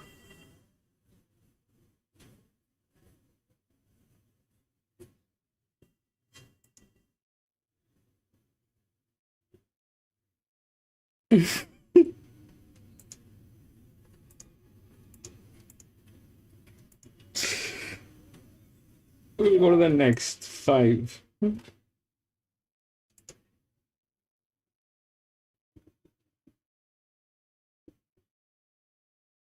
6 has been scratched.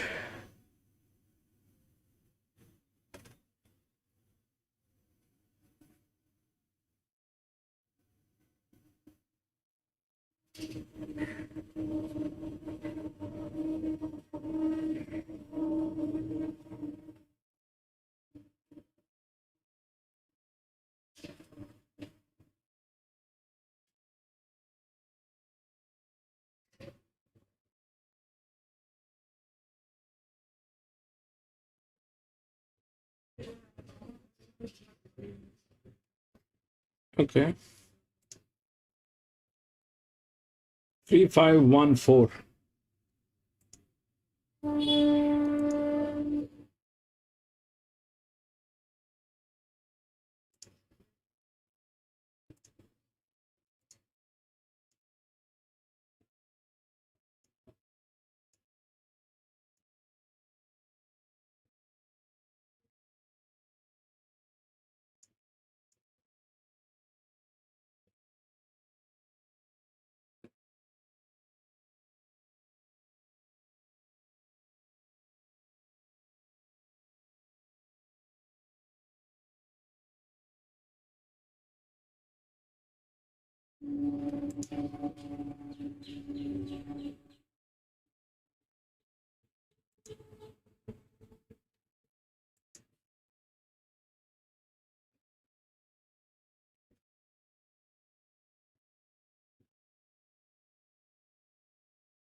Okay, 3 is the right order. Now, after that, whether it will go to 5 is something questionable. Those are downs, okay? That's a 53, which is a down. It's a 54, which is a lower down. Same scale, okay? Then 8 becomes a higher down. 1 is chasing, which is a top weight, but it is not doing well. And 4 is on the difficult side. 9 is also on the difficult side. Okay.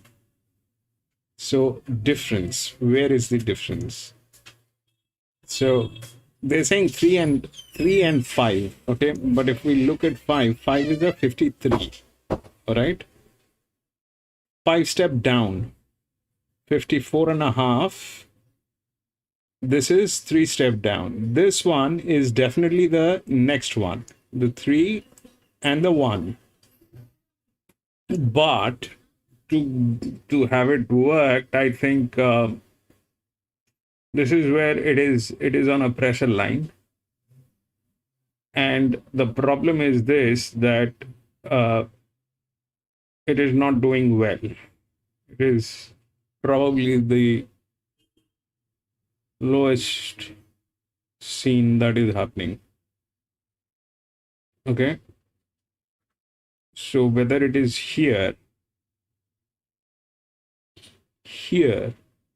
on a 54 and then here on a 52 is where the question is. So ideally 3 is the right odd. 3 should win. 3 should win. And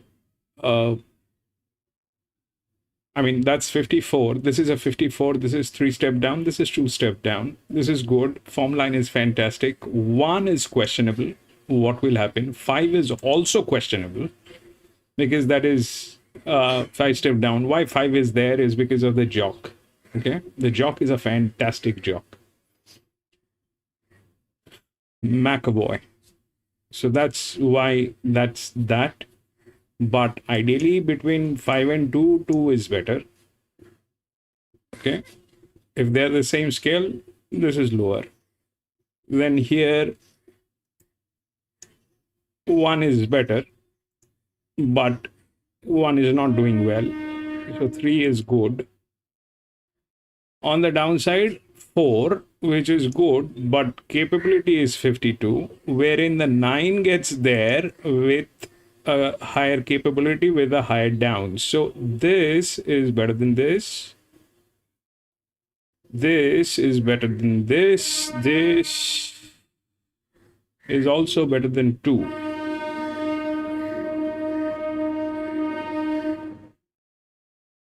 This is also better than 8. This is also better than 1, but it is on a difficult side. So whether it will go here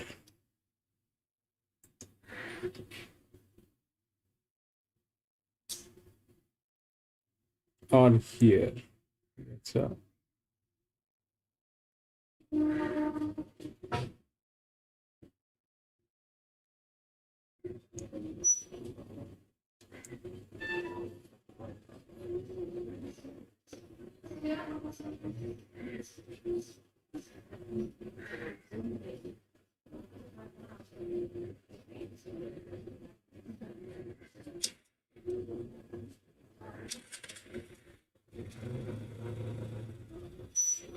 I don't know if the 5 will get there. The 2 is possible.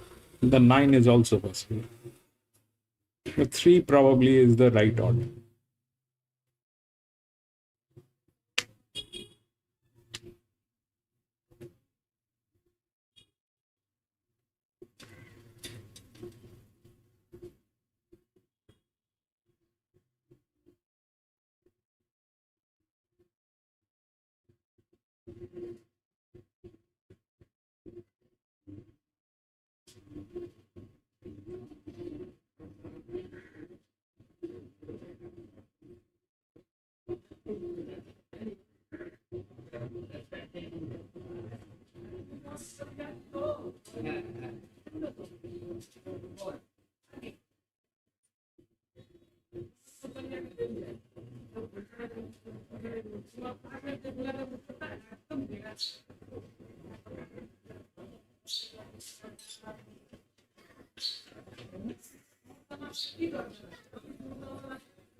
This is a little hazy area. I don't know what will happen here because it's not doing well. I mean, how can you trust this? This is the top weight. So that is probably not working. Then 2 is the top weight, which is 3 step down. Then it is on 3. Okay, so that is 2 step down. So 3 is ideally the right orbit. Now, if we compare this one and this one, so this is 2 step up on a 59 and this is 2 step down on a 52. Ideally, it is 1, but it's not doing well. So this is difficult, but being easy here, it's not helping this horse because this is like that. So I don't know what will happen. Is the 4 going to get beaten by the 1? Possible. The 4 can also be beaten by the 9, which is also possible. But 3 probably is the right odd. We'll see how that works.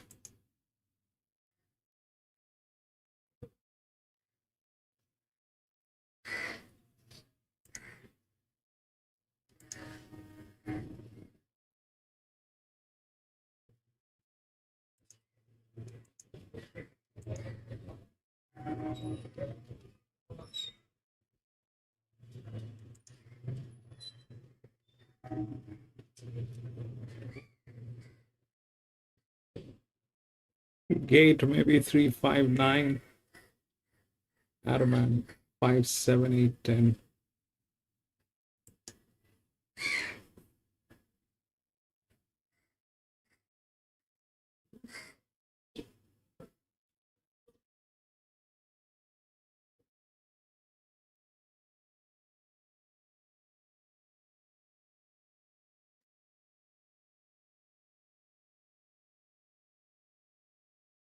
Seven is 4 steps down.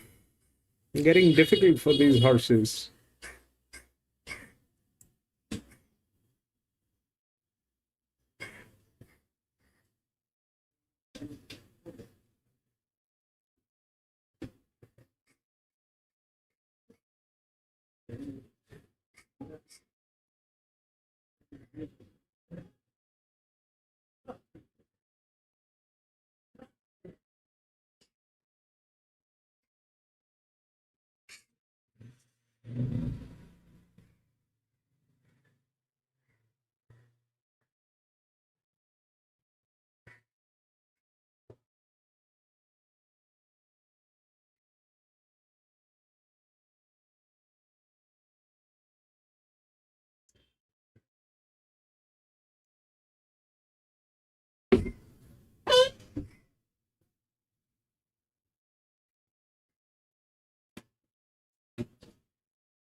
So you see how it interacts.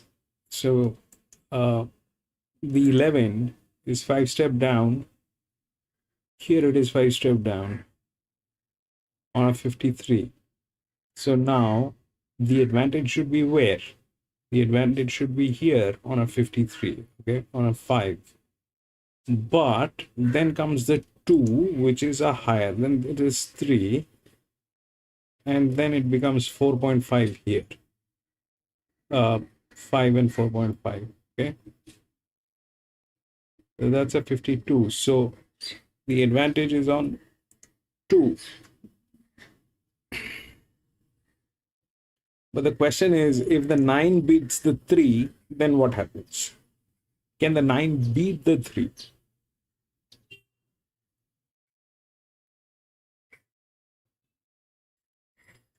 Ideally, no. Ideally, no. Because it is still easier for this horse, which is a higher weight and a form line. Ideally, no. But technically, yes. The 9 can beat the 3. The 9 can beat the 3.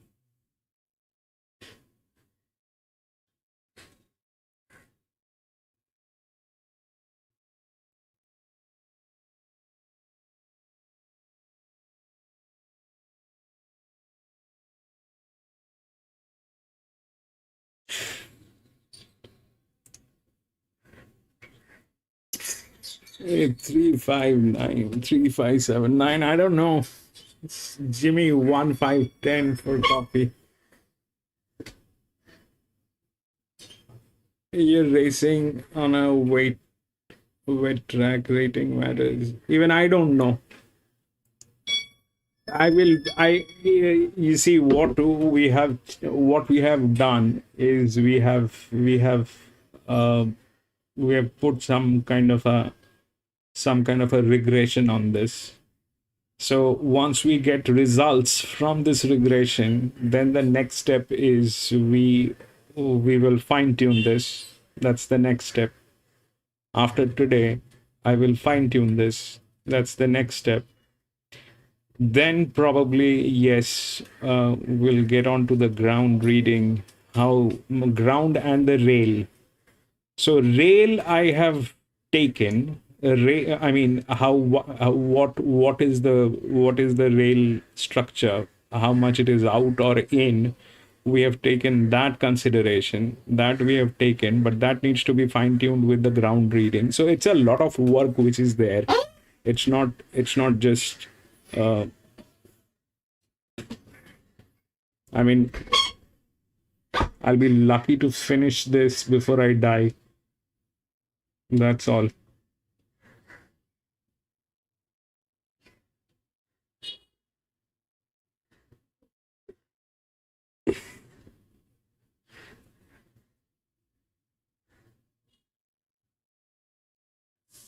Two. This is the lowest. 9 is a check anyway, which is there. A 3. This is not doing well. How that will place? I mean, they basically want you to gamble. That's all that they want you to do. But that's the problem. Do we want to gamble? Now with 3, the problem is this genius is coming up here. Where they fail from, and God knows why they fail from here. We'll figure out that also. This genius, it fails from here.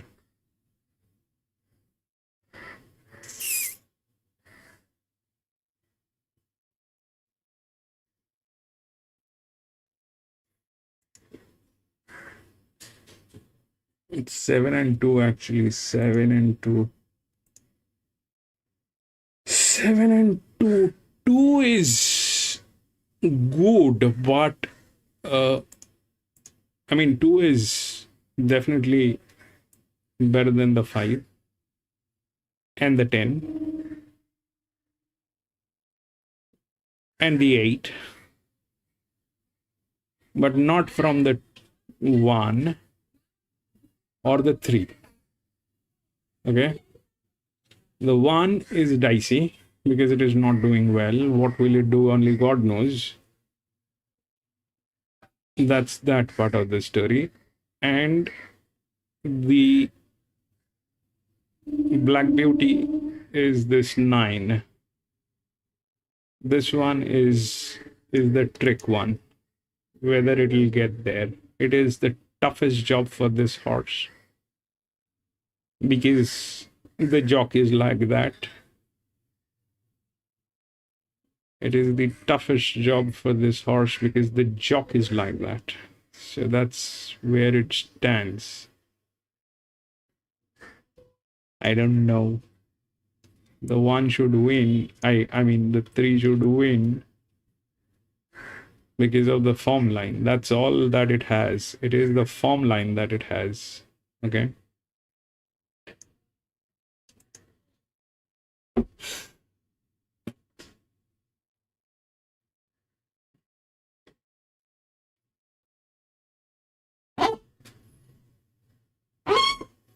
The other guy with me says 319.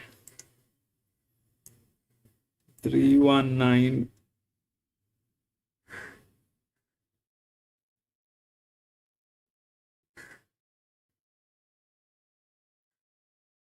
He's not wrong, actually. He's not wrong. What he's saying is the same thing that my confusion is the 3 is form line, okay? But it is a drop. 1 doesn't have form line, but is the top weight, and ideally should be able to beat 3. That's the kind, but it is like that. And then the 9, this genius is here. He's got a very difficult job to do because of this genius. cannot go. I mean, if it goes up, then it is 2. If for some reason this guy fails, which is possible.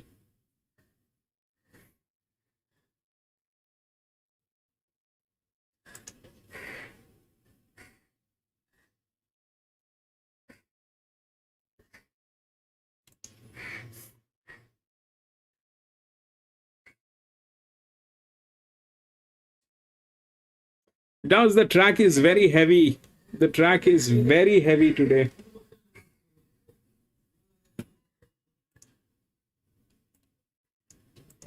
Let's have a look at what's happening, Lace, with the bookmakers who have Tambelow a 460 out to 550, back into 5, just behind All Kinds of Folk, which is 5 into 480. Sacrifice is $6 and solid as the toppy. Existential Bob has fans everywhere. Davo's second pick, 650 into 6, obviously going up shorter than Tab. Celebrity number 7 is 11 out to 12, back to 11. The Iron Star is 13 into 12. Amplify 13, 14, just back to $13. Of those in key contention, no spot in your top 4 for Sacrifice. What's your read? Hit the line well to win last time out at this trip at Rose Hill. Yeah, it was a nice winner there, Mardo, but I had to bring that horse back a bit off that performance. I just thought, well, I found the right part of the track that day, found the fence, and it was probably worth 4 or 5 lengths that day for mine. So Form Prior was just fair, and yeah, anything that found the rail that day and won, I'm keen to take on next time. So he'll be one that I'm happy to take on here. Yes, the complaints, we had the same thing now. If you remember, last year we decided that we are not going to race during this particular season. He's got to go 60 kilos now, and last year, Dow's, if you remember, we decided, I mean, we thought of not to race during this particular season, because this season is a little dicey and things go wrong. If you remember, last year we had a conversation that no, we are not going to do this. We will do some other track and resume back in Australia during the month of September.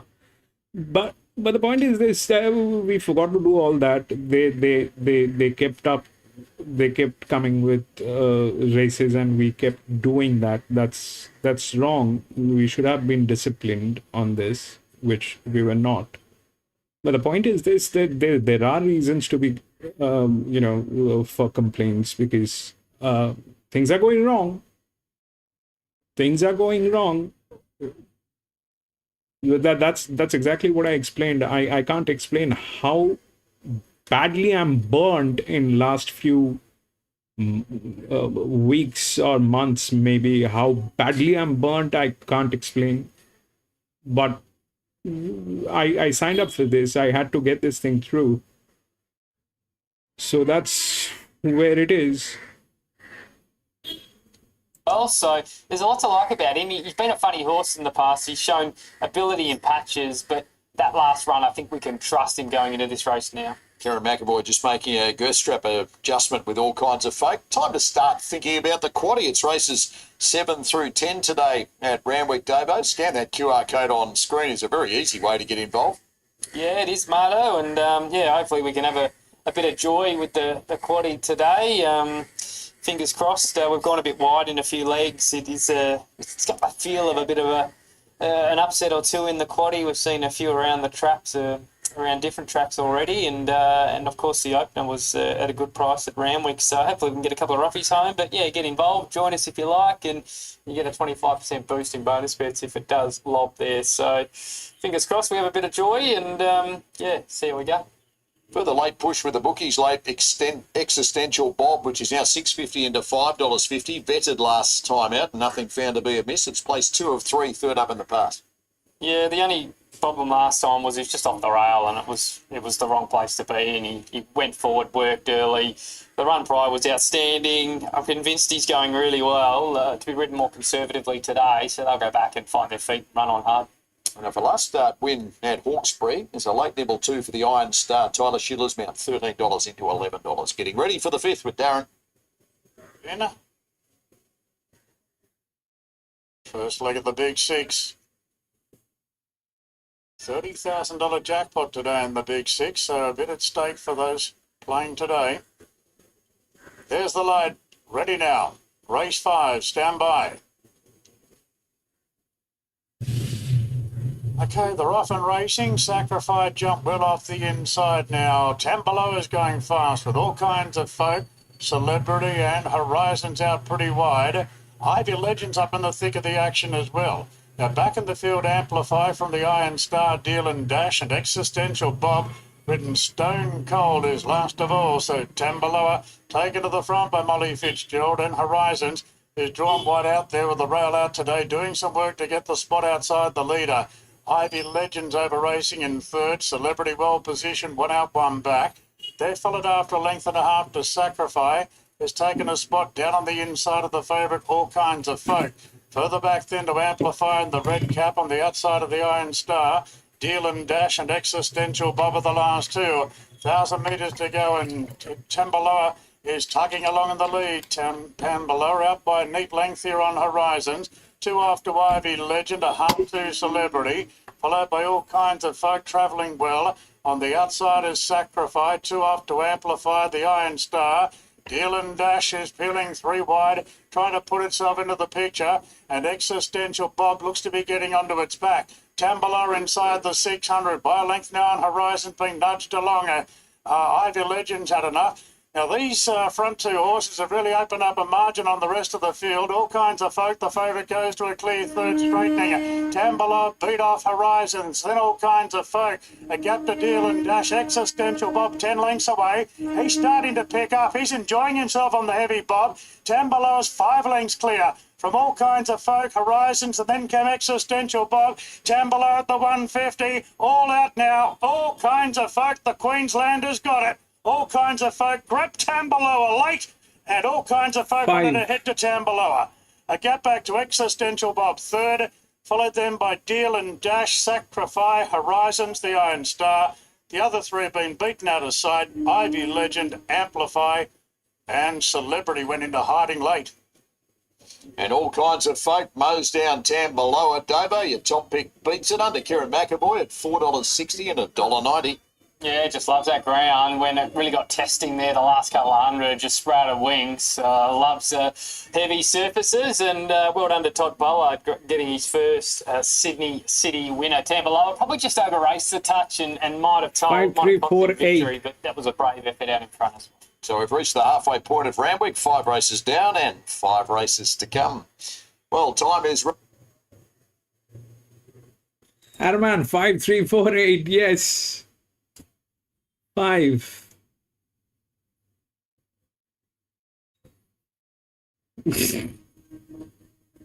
3, 4. The 1 did not get there. The 1 was the one which was talking.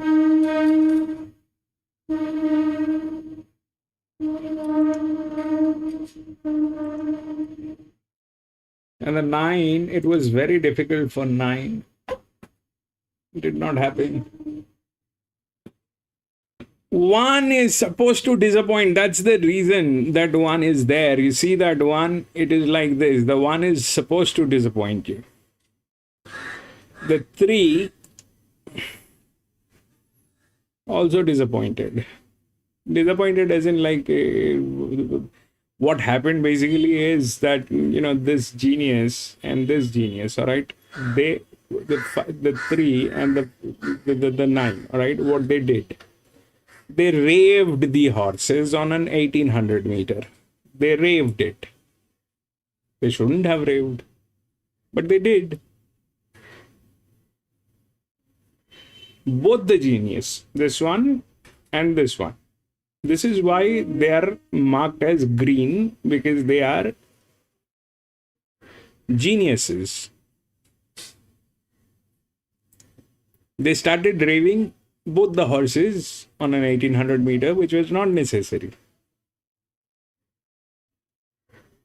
But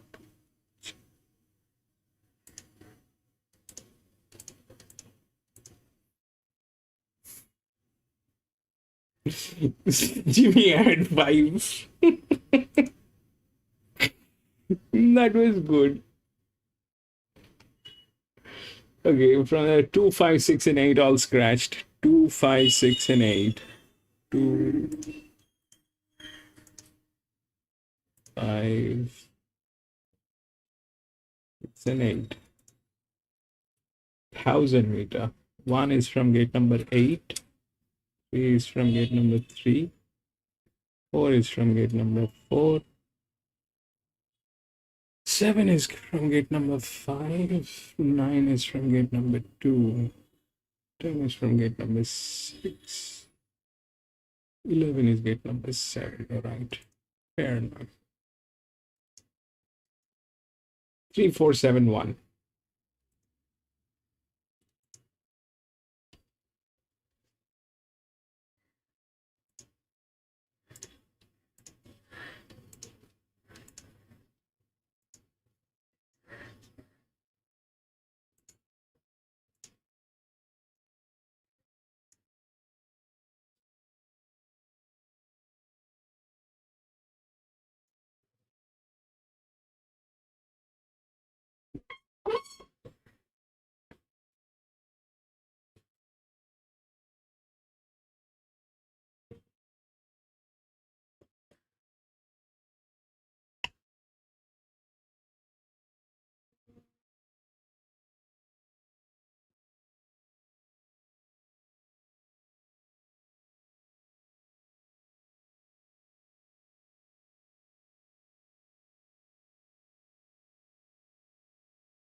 So this one is an 1100 meter.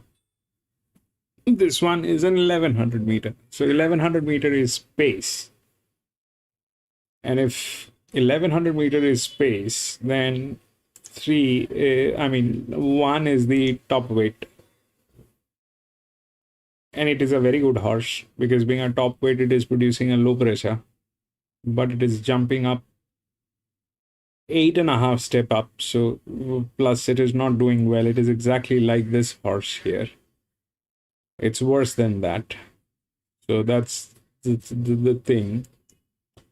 then it is 3. So 3 is the right odd. So this thing is going to be competitive. So now competitive means what?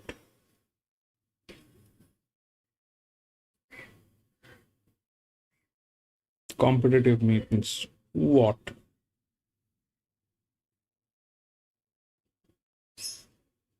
Competitive means that it is going to be playing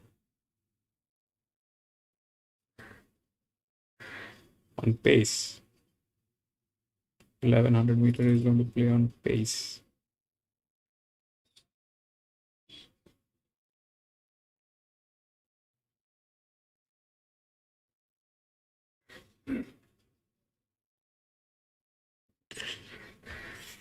So the 9 is the linear, okay? But it is 5 steps down.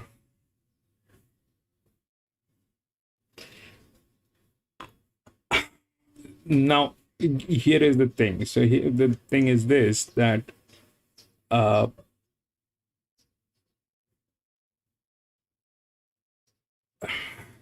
ideally it is, I mean, if we look at it from how the competition is there, so this is on a very high side, this is lower, okay? The 11 is lower, the 3 is like 3.5 jumping, this is 8.5, which is very unbelievable. The question is the 3 or the 7, because if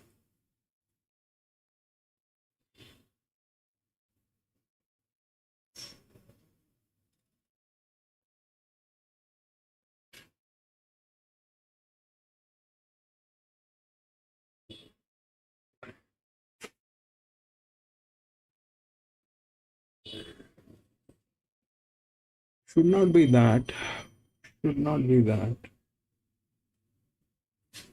should not be that, because that's that. This is the top weight. So they are putting the top weight, thinking about something. It cannot be like that. Just check here the 5. There's 5 step down and it killed the 3 because of the thing. This is also on a higher line. 53. So why is it becoming like that? We'll see.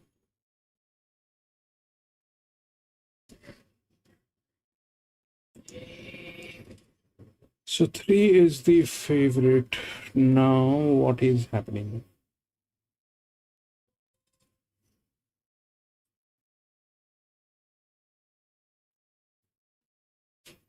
So 3 is on 33.5. Jock is a genius. Jock is a genius. He's like these green guys, okay? He's exactly like those green guys. That's why it is getting into the difficult section. Yes. 1 is genuinely difficult because of the form line. And this is difficult because of being a low weight. Okay. So why it is getting into the difficult section is because this genius. He's prone to make mistakes.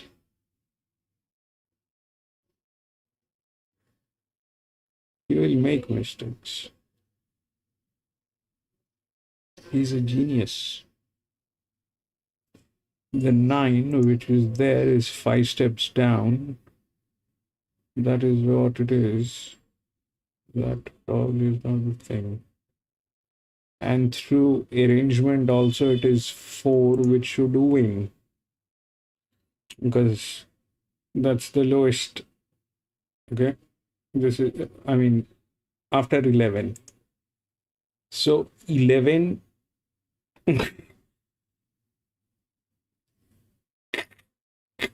11 is difficult.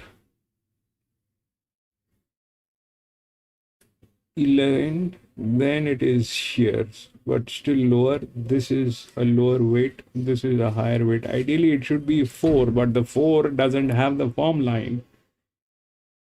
The pressure is higher, So the pressure is definitely higher on this horse. This is turning out to be 1.29. This is 1.58. Still 53 here. That is the problem, getting into negative. So that's issue. So if, let's say, 3 makes mistakes, then what?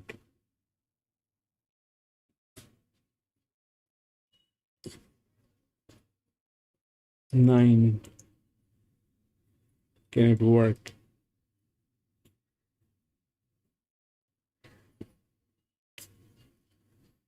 It has fantastic, and it is a drop.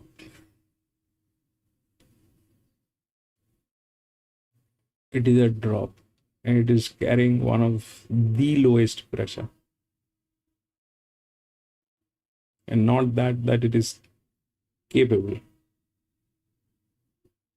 but it has a job. They are like that. See, I'll tell you what is happening. So the 3 is good, okay? The 3 is not bad. It has the top weight after 62, okay? After 1, it is the top weight. The 1 is not doing well. So the 1 is going to disappoint. Now, that is good. But with that comes the cost that it is jumping 3.5 steps and is with a genius. So that's the genius who's going to do genius work. Now, what kind of a genius work they are capable of doing? They are capable of doing exactly the same genius work that the 9 and the 3 did over the 1800 meter, which means they are going to be running front. They are going to be raving the horse like nobody's business, which is wrong for 1800 meters, but right for 1000 meters. So yes, probably 3 will win in that case. In that case, probably 3 will win. They're going to do the same thing. I mean, they cannot change their habit. That's exactly what they're going to do. They cannot think. This guy was not thinking when he was riding that 3 and he started raving. This guy couldn't think that I need to save up, and he started running. So that's where they failed. Here we are banking on, I mean, if the 3 wins, we are basically banking on that they're going to make the same mistake, which is not going to be a mistake this time, and they're going to be running front. So basically, that's the reverse calculation of stupidity. We want them to make that stupidity now. If they make that stupidity now, they will win. If they improvise, then God help.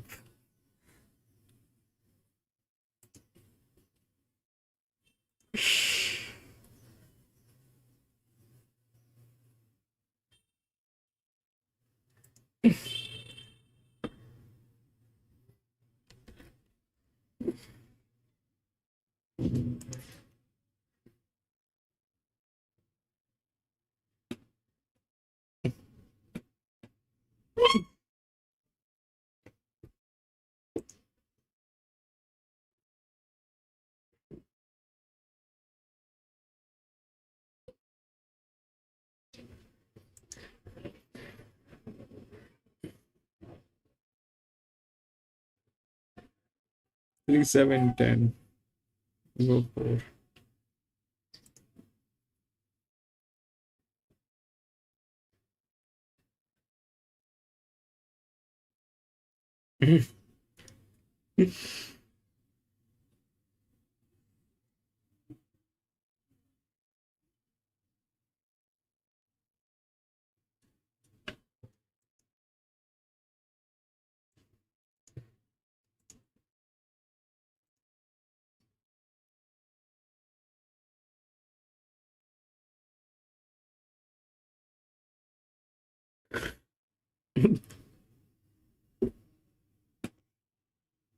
So it's like there's a saying in my language. There's a saying in my language which translates in English. It translates like never give a stick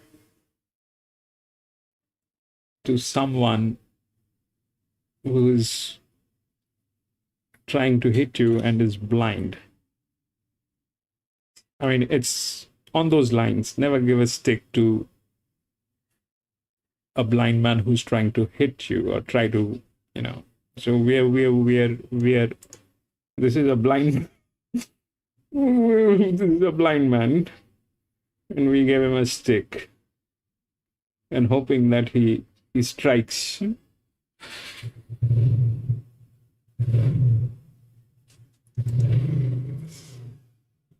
Hoping that he makes the same mistake that he is habituated with.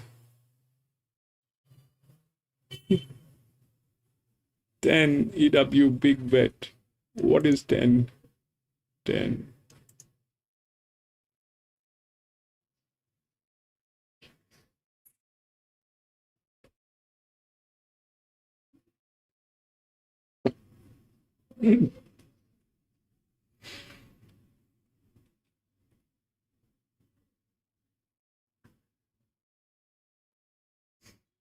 Because it's a lower weight with a higher capability. That's why.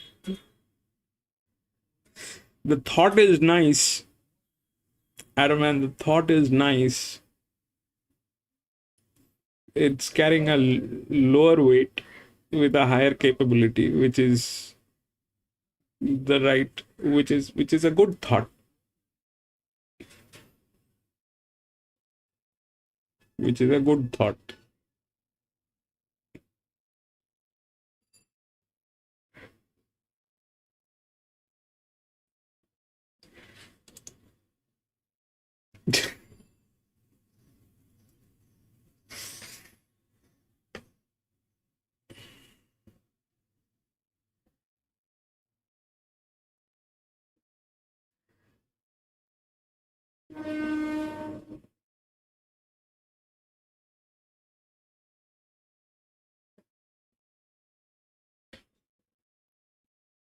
I'm going to be back in a jiffy from the washroom.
Big AW.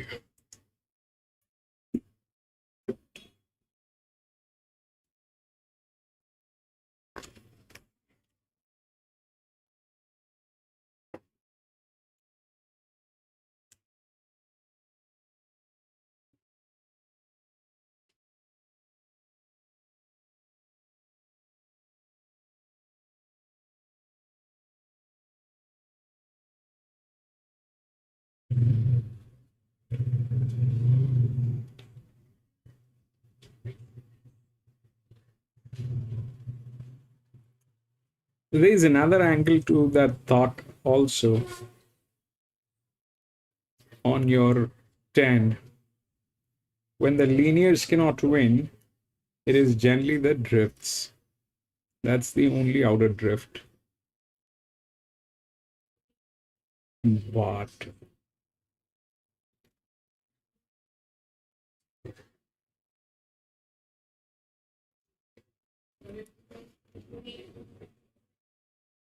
it's on an advantage model 823 and 9 matches.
Well, let's see how that works. Ideally, the logic of 1,000 meter is top weight.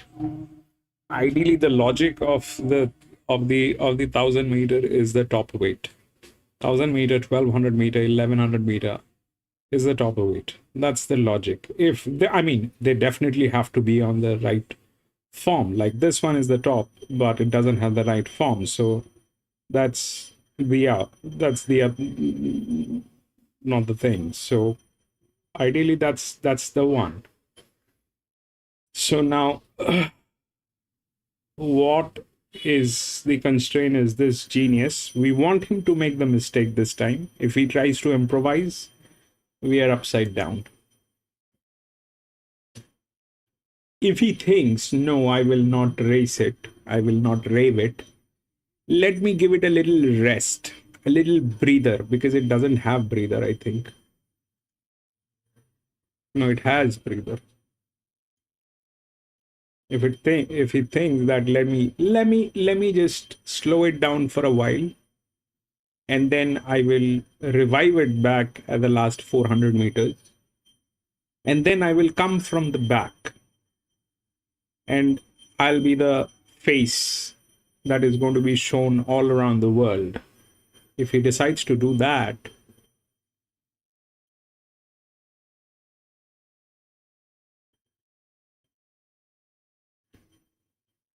then, sir, it is a problem.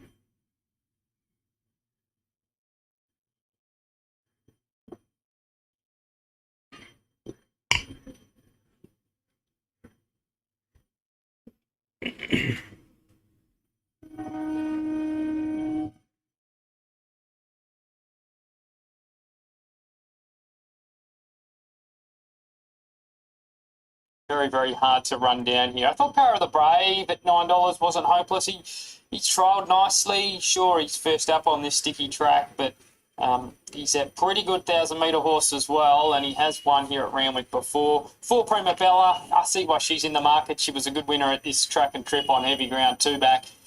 Getting up in the waist now to 58. she was well beaten last time behind Ice Cool, but that was on a firmer track, which she doesn't like as much. And the 7 Zoo Ripper, I gave him a good hope at odds the other day. Should have won, but he was on that fast lane, so a bit like sacrificing the last race. Backed him, and happy to take him on, and probably happy to take Zoo Ripper on for a degree as well. 3, 1, 4, and 7, the numbers here. Zoo Ripper is best back to beat Petticoat with a move from $5.50 into $4.20, although that dries up really late, back out to $4.60. Let's have a look at what's happening late for the bookies. And the favourite is Petticoat, $3 into $2.90. And Prima Bella is $3.50 to $3.60, back to $3.50. Zoo Ripper, $4.20, went up shorter than Tab, just out to $4.40. Sociable, $6.50, and Solid Power of the Brave, $6.50 out to $8.50. They're treading very carefully here, Davo. Yeah, it's one of those races, Marto, where it looks like your favourite's going to get control out in front, be really hard to run down, but you can't be too confident because it's a pretty tricky style of race, and Prima Bella gets conditions to suit, got a good chance, and there's a Ripper, coming off the fast lane the other day, but was much better with the gear change last time, and he always showed promise, this horse, so we'll see what happens with him, and even Power of the Brave, whether he's fit enough fresh. It has the advantage. He's a very good You've identified the advantage, so plenty but different angles here, Marto. We're starting to think about the main quaddie because it starts with a race to follow, Davo. You know the drill by scanning the QR code. Yeah, exactly. You can get involved. It's an easy way to do it. this one is probably we're taking who's a bit the of biggest insurance, gone a monkey. bit wider today. I thought there would be a few more scratchings than there were, but fields have held up pretty well, and hopefully we can get a few roughies home in that quaddie to get a result. And it's more pressing. The 6, Petticoat, your top pick. She's a talented country mare with a really good record at the track and trip. Yeah, she is, and she's really good on wet ground as well. But you're right, had 4 starts at this track for 2 wins, 3 starts at the track and distance for 2 wins in a second. So you know what you're going to get with her, rolling along out in front with a nice claim for Molly Fitzgerald, and she's going to be really hard to catch. There'll be no Ice Cool chasing her today, that's for sure. Here's Darren. So they're moving in. Petticoat goes forward, and Prima Bella being led up now. Kiramore Handicap over 1,000 metres, 2.9 about Petticoat, 3.5 Prima Bella, 4.4 about Zoo Ripper. Final stages of loading. Sunny day in Sydney. Track very heavy though with the rain that's fallen all week. Indefensible goes into line, second up. Alicia Collett. Alicia looking for a double herself. Successful on Leah Varney earlier today in the highway. And Power of the Brave now is the last to move in.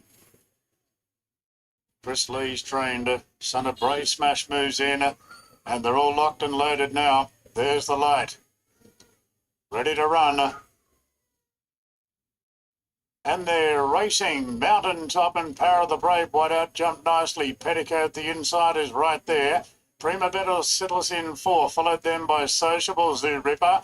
Indefensibles last of all. Shannon Llewellyn goes all the way to the front on Power of the Brave from Mountaintop. Petticoat third. 2 after Prima Bella is about 5-6 lengths off the lead. 2 further back to Sociable, Zoo Ripper, and Indefensible is at the tail of the field. Power of the Brave is rolling on the bend by 3. Petticoat goes on through on the inside to give chase now, followed by Mountaintop. 2 further back to Prima Bella. Zoo Ripper gives away a big start. 300 to go. Power of the Brave in front. Petticoat travels up nicely, and here's Prima Bella cutting loose down the outside. Power of the Brave tackled by Petticoat. Prima Bella chiming in, and Zoo Ripper is going right up the inside. Here's a good finish. Petticoat all out from Prima Bella, Zoo Ripper. It's Petticoat, Zoo Ripper the inside. Zoo Ripper goes to Petticoat. They're wide apart. Deal me up. Not sure here. Petticoat in the middle of the track, and Zoo Ripper hard fence. Prima Bella close up third. A gap to Sociable. Then came Indefensible from Power of the Brave and Mountaintop. Oh, what a great finish. You can see the moment Zoo Ripper was putting it on the inside. It was game on with Petticoat and narrow leader, fending off Prima Bella. I and think Zoo 7. Ripper hard fence really surging on the inside. Oh, this has got close. This has got really close, Zoo Ripper. 7. Stand by. Time 1:02. It's put a big bound in Zoo Ripper up on the inside.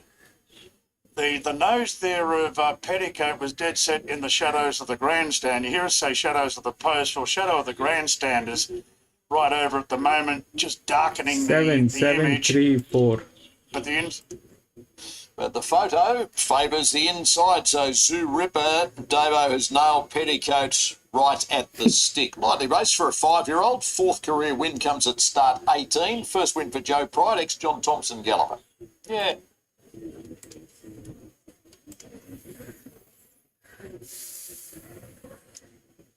Seven, 3.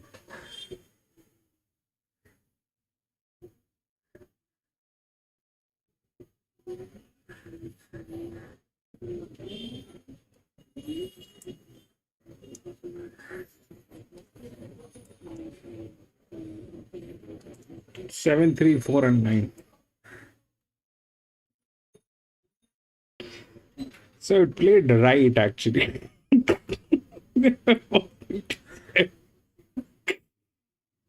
7, 3, 7 was lower. 11 tried, but it is very difficult. 11 was running, but difficult. 7 and 3. Then 4 and 9.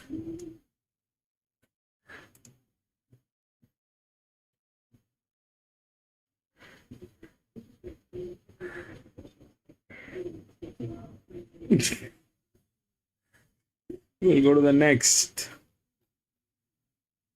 This one is 6, 7.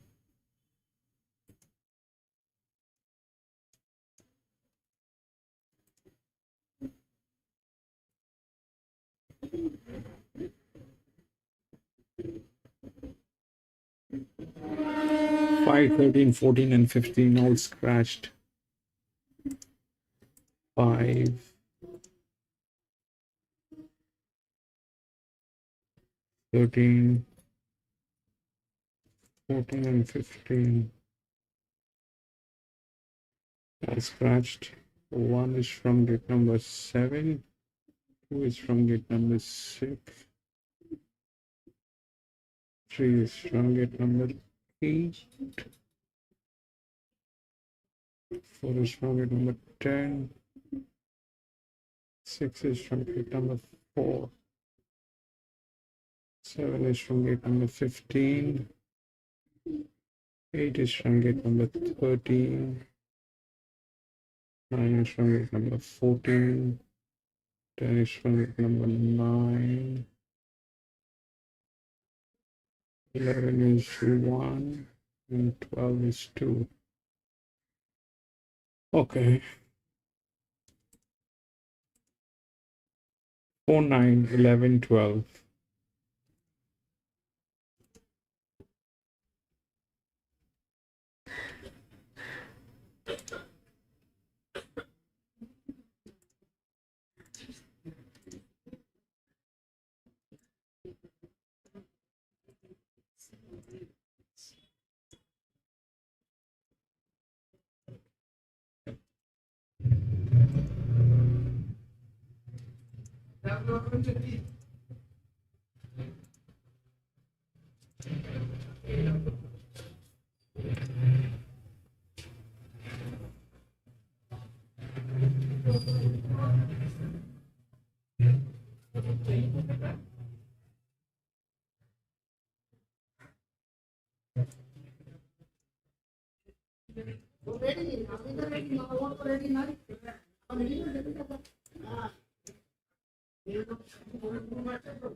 So this one was a benchmark 78. Okay.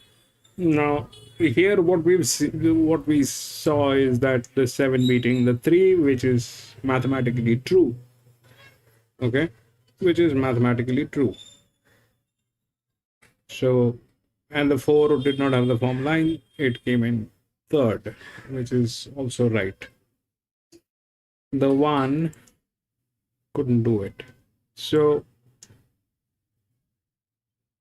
if I mean the thing is, this is a benchmark 78, all right, and this becomes a benchmark 88. So the horses are kind of better in here than that. And the distance increases. So when the distance increases to 1800 meter, now ideally what is happening is between these two horses, 9 is the winner. But when we look at 9 and then we look at 6, so that's the one. Okay, so 6 is there in some form. 6 is there. 4 at a 57.5, it is jumping 3.5 steps. Okay, and this is 1.5. This is 2 step down. These are 3.5, 8.5 step up. So between these two, this is the one.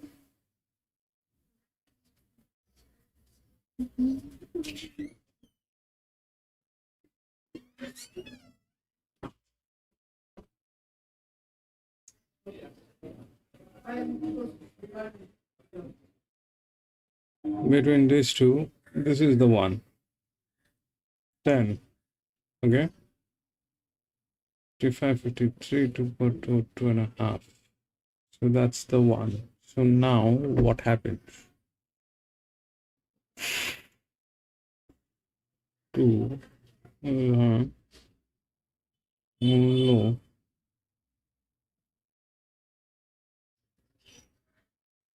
Gate number 14. Gate number 4. As we leverage, there is no issue on that. The form line is missing. So that's that. So if the form line is missing, then what happens? Where it is here.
So again, it's the fact is this, that the 9 should win, okay, but it is getting into a difficult section, and it is getting in brackets with the 11. Why? Is because the jock, okay, the horse is good, there is no doubt. It is because of the jock, okay. 11 is genuinely difficult, but the 9 is getting into the difficulty because of the jock. It's a 1100 meter, so that's the problem that will happen. Now, if that's that, then what is 4? 4 is the linear, okay. Let me figure this thing out first.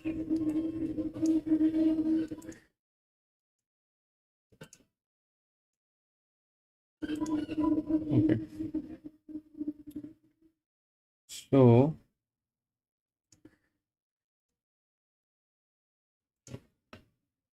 four is 209. This is easier. Here it becomes difficult. Here it becomes here. Here it becomes generally difficult. Because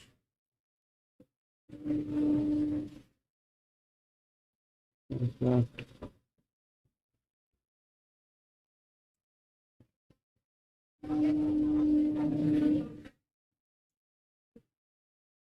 54, 53, 1.4.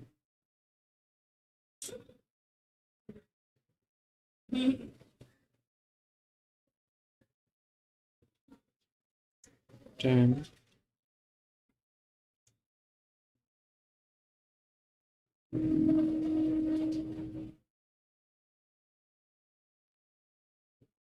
Eleven is dropped around 51. This is the one 44, 43, 55. This is 2. This is okay, but you get number 13, 7 here. And the 6 is good, but there's no form line. So the 10 becomes a check. Because this is lower than this. This is definitely lower, higher. All that is good, everything is good, but no form line. Has a fantastic job on this. So 4 will, right? Then it will go a low, and the low is where the low cannot be here. That is not the low. That is not the low at all. That cannot be the low either. So the low is this. I mean, this is a low, but that's very dicey to work with, probably, because it is 79. This is to step down. Technically, the 6 is there. Technically, the 6 is there, but how do we believe that the 6 is going to work without a form line? So 10 will probably win.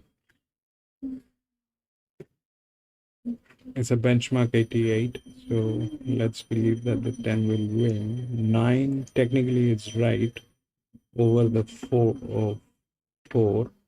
The 9 is technically right over the 4, but that's a 57. This is a 57. That's a 57.5. This is a 57. This is 3 steps up, getting into negative. Ideally, it is 9, but the job is making it heavy. So 10.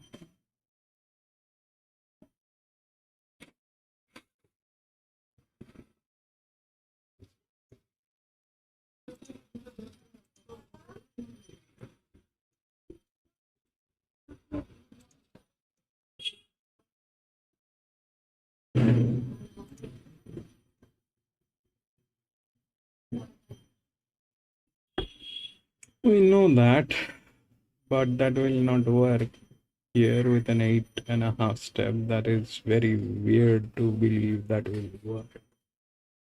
The 12 is 2.5 step down, which is okay. Now here we are not getting a balance, but that does not mean anything. It is quite capable of getting into 10 is a EW. 4 ideally should win.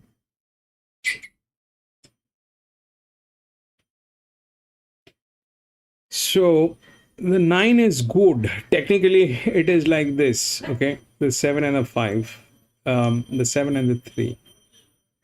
They were both morons. This one was a little less moron.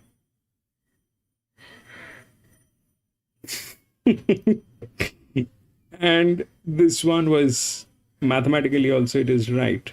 Okay, mathematically also it is right. 4 did not have a form line. It came in on the 4th position, 3rd position, and then 9. Here it is also to be expected on the 3rd position. But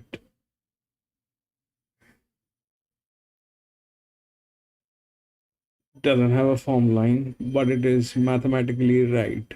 So we'll see how that works. The 6 is right.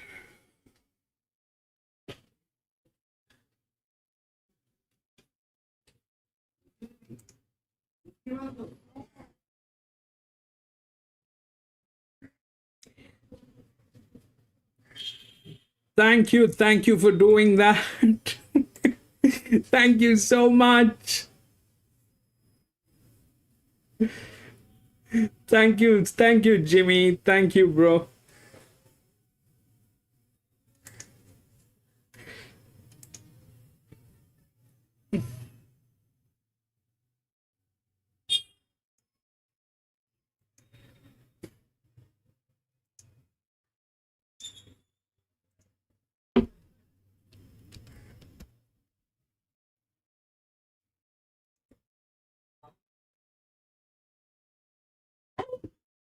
So what is happening is this.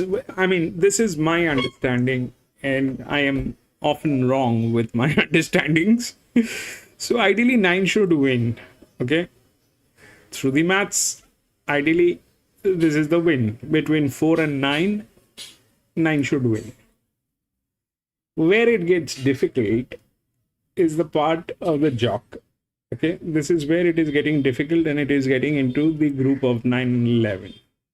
Okay, now the 11 is 2 step down. It is already a difficult part, but this is getting into a group of this is not a great idea.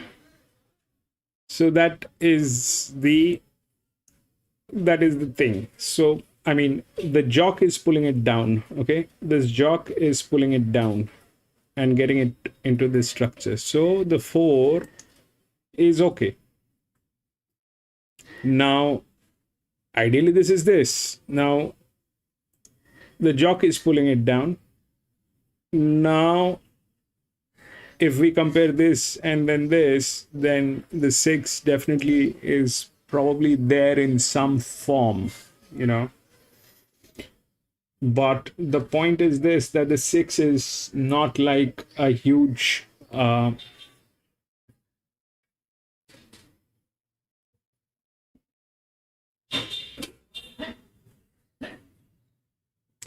6 is not a huge convincing factor. I mean, generally this is what we are going to work with in our next session. What happens when the form lines are not there? Like this one came in 3rd, how it came in 3rd, and what is happening is we will figure that out. But the 10 probably is a check. I don't know. Anything can happen between here. Okay, technically 9 is the win, but the jock is pulling it down. So if the jockey is pulling it down, then that's a problem. So we'll see that. 10 and 6 both are good EWs.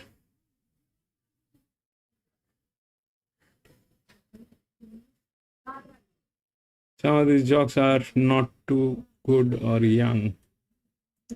God knows, bro. The thing is, I mean, we'll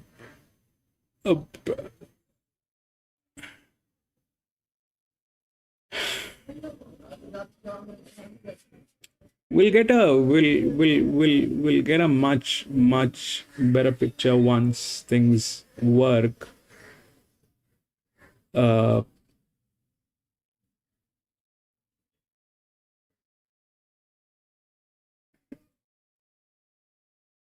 63.5 here, 2, at least 6. If the 6 had a little lighting like this, then it would have given a little more confidence on the 6, but the 6 doesn't have any lighting. But can it come third? Can it come third?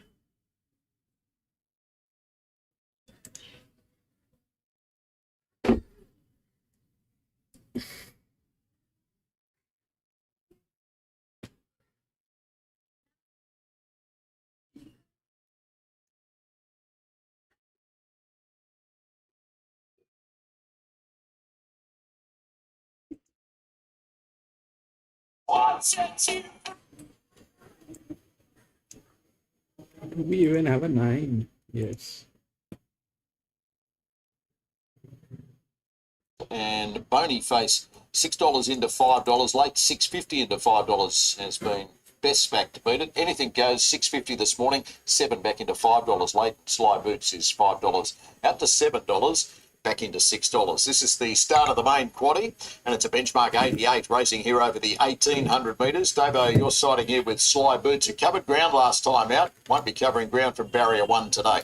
Yeah, he's had no luck at all preparation, Marto. He's either been drawing wide, getting caught wide, as he did the other day. His front was terrific, probably one of the runs of the race. And 2 back, he just struggled, went up sharply and tripped. Look, whether he gets through the heavy 9, that's the concern. He's probably a little bit better on top of the ground, but I just think he's going too well not to have him on top here. And if he does handle it, I think I'm not convinced he's not going to handle it, put it that way. So with all that in mind, I've got to go with him. I must admit, when I did the form on Wednesday, I thought, oh, you beauty, I can have something on him here at 10 to 1. And market went up $3.40. I almost fell off my chair. I'm thinking, what on earth? $3.40 out at $6.50. So don't be worried about that drift. They just got that early price, very, very short. So 11 to beat the Ford Tazima is going really well. Just got all the favours the other day.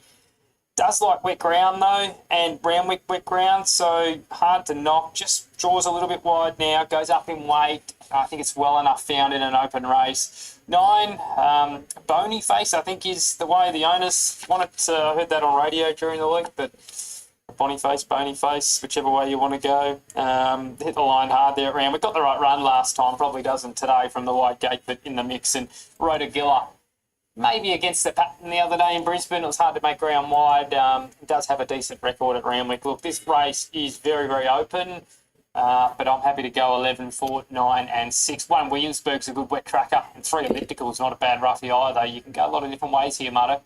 Tazima is the bookies' favourite in late. Last 15 minutes, 460 into 4 to be best bagged. It should be Boniface, but I heard the same thing, that the owners want to call Bonyface. $5.50 into $5. Anything goes is best back to roll both. Good strong winner. Bro, it is 1,800. That's the lowest weight, 11. Back up $6.50 into $5.50, Dover. Yeah, he's backing up 3 weeks in a row here, Marto. So he's having a busy little schedule, but he likes wet ground. He got the job done at Rosehill last time. He's probably a better horse at Rosehill than Randwick for mine, but he has played 4 of 7 here, and he's in at the right time of the year. He drops in weight off that for this tougher assignment, but hits it in the right form, and wouldn't surprise me to see him win it for sure. And at longer odds, Elliptical's been spec number 3. There's been merit in both its runs this campaign. Very good galloper when he's right, but hasn't won for over 1,200 days. Yeah, it's been a long time, hasn't it? But he did hit the line well at Rosehill last time. He used the fence, which was the place to be, but Both his runs back have been encouraging. Third up to 1800 now. What will probably be a bit of a slog home's going to help him because he's not a horse with a massive turn of foot. He's a bit more of a sustained finish. So I think conditions will help him today. Not too late to get involved in the quaddie. Easiest and quickest way to do it. Gate, thank you so much for the donations, my friend. Thank you so much. Probably your chance now. Just get there and it'll go in the bet slip for you. And we'll get a 25% boost in bonus bets if it does lob. So fingers crossed we can get it and cheer home a couple of roughies today. Good late support for you on topper here in race 7, Sly Boots. 6 out to 7 into 550. Very late. 3 weeks off. Same track and trip today. Yeah, he's flying. He just needs to handle the track. If it was a dry track, I'd made him the bet of the day.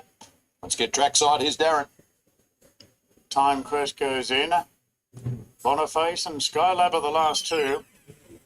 Yeah, Boniface got a tricky draw, but really gave Tazima a run for its money last time out. But Tazima's been best backed, and Anything Goes has really tightened up. Sly Boots has tightened up as well. So it's worked into a pretty spirited betting race. This rail well out here, the 1800 metre starts. Drawn wide out can be tricky. There's the light. We're ready to run.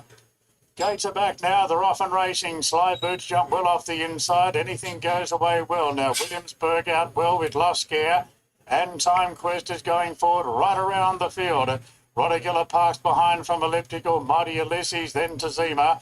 Now, Boniface is 4 wide in the early part. Skylab went straight down to the rails to pinch some ground. Pretty tightly bunched to the 1400 metres, and Time Quest has gone right around them to go up and join and head Lost Scare. Sly Boots third.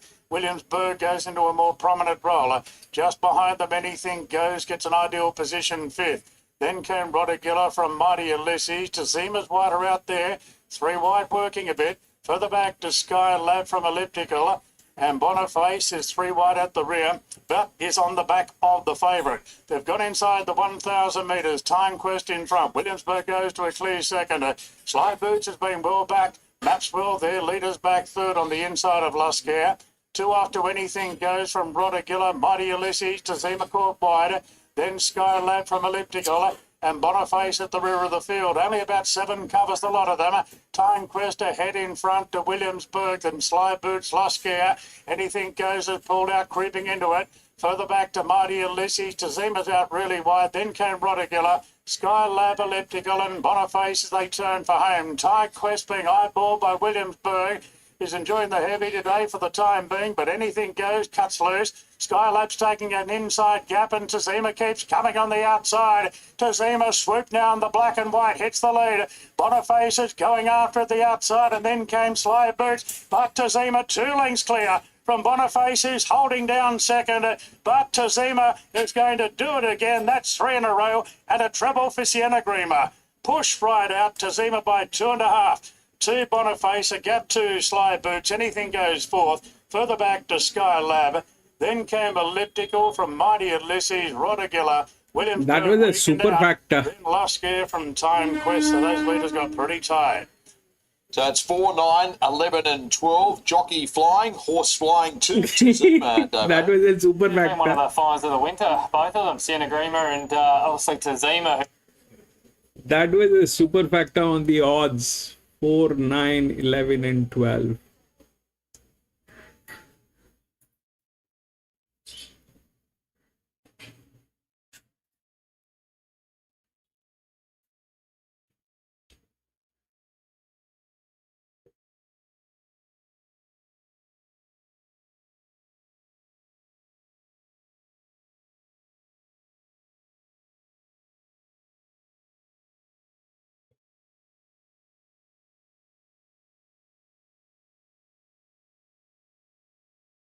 Nine, 11 and 12. That was a super factor.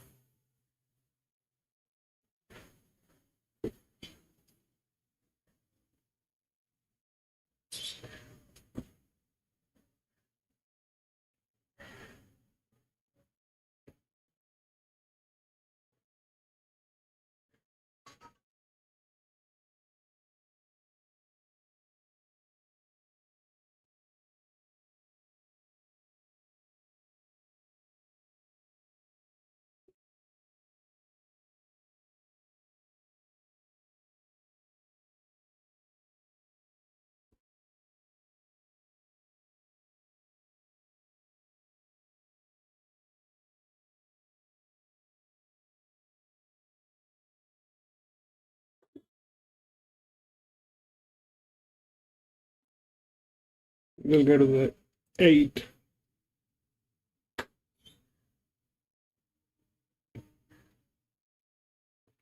Four, 6, 12, 14 and 17 all scratched. 4, 6, 12, 14 and 17 all scratched.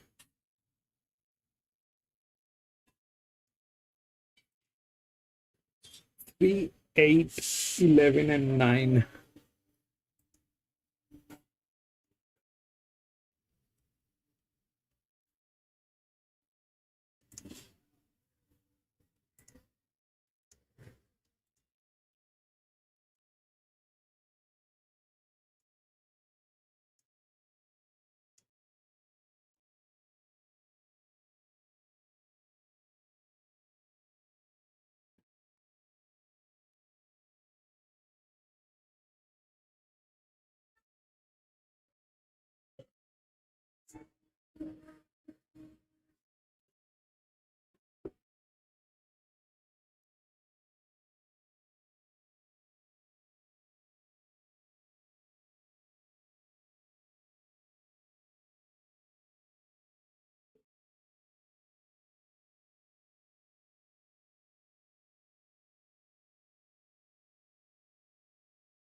So the odds are like the three. Three is the right.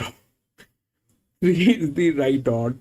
The five, which is lower, is again like this one, the nine.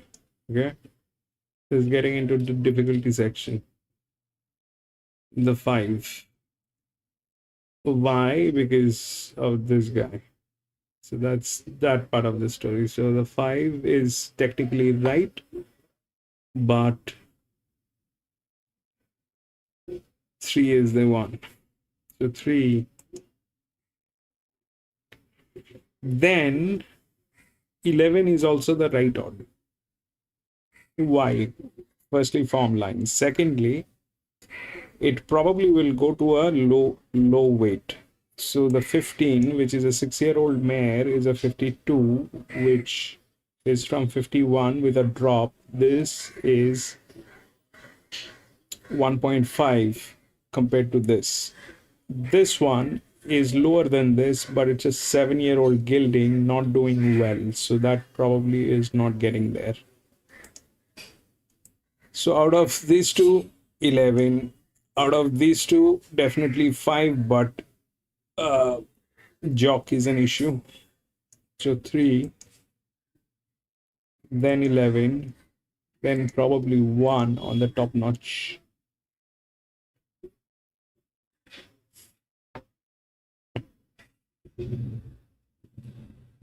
This is a 54 with a drop, okay?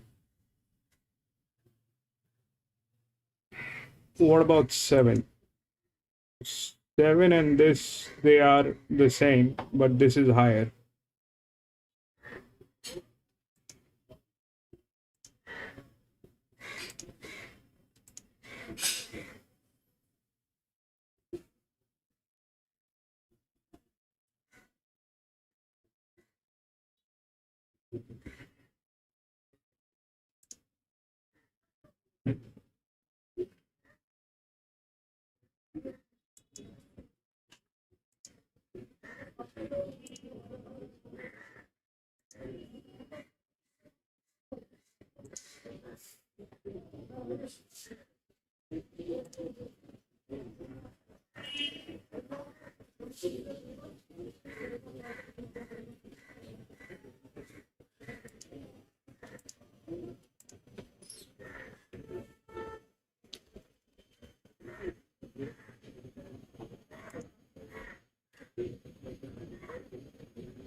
I'll be back in a jiffy from the washroom.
Okay, I'm back.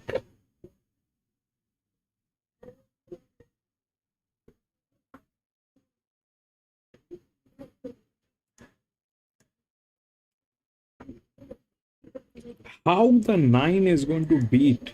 It is a lower capacity horse plus 4 step down coming from gate number 13. How will the 9 beat?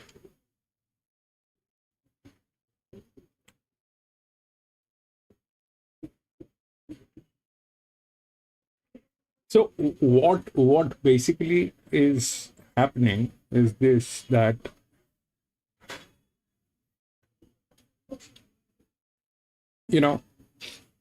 there is a logical explanation on this. So basically what is happening is, if we look at the winning weight on these horses, okay, so those are increasing, they are on the rising,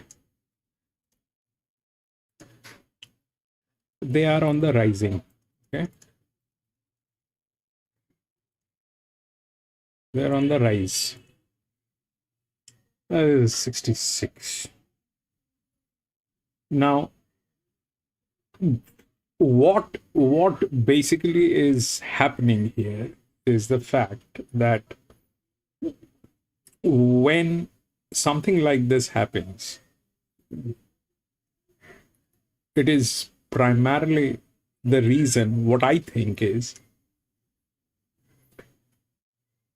that they have not been, I mean, this is some kind of a penalty which is working, there's some kind of a penalty which is working.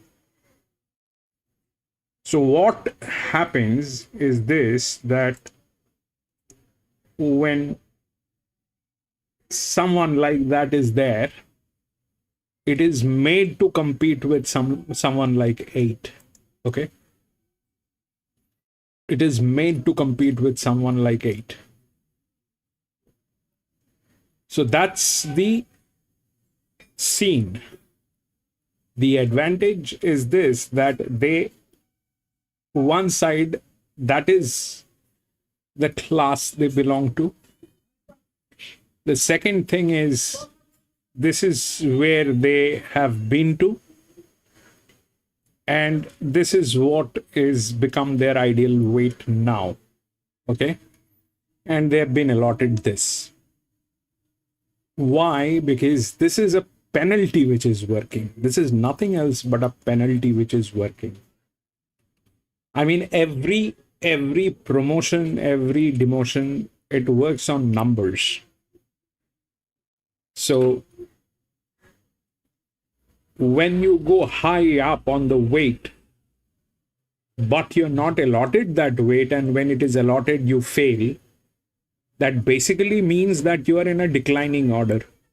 that basically means that you're a declining order. You're declining from your status, and that is what it means.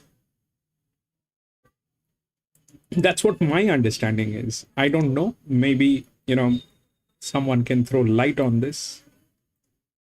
But point is this, that's where it stands for me. I mean, that's a declining order. So when someone enters here, he's definitely getting into a difficult situation. Why? Because he's competing with these horses, but these horses are declining. Okay, these horses are declining. They're slowly going. I mean, going up in this lower section means that you are declining in your status. Staying at the bottom means it is difficult, but you're competing against them, which is a pressure. That's why it is Ladakh. And staying here means that you are declining and you're made to compete with them. So it's this is how I think the thing is.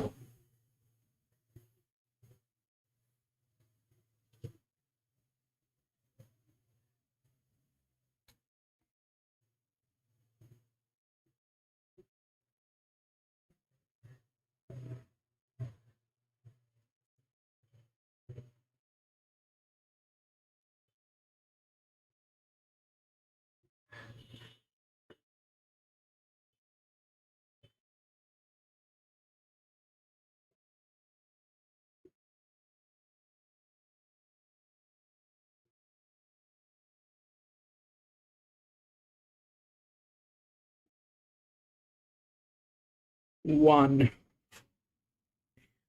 Yeah, one is the top weight. Okay, one is the top weight.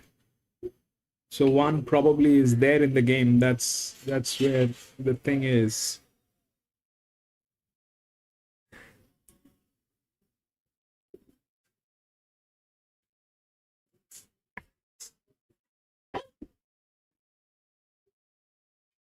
It's consider this as something like you work in an office. You were the CEO at one point of time. You still hold that badge, but now you are made to sit with the interns.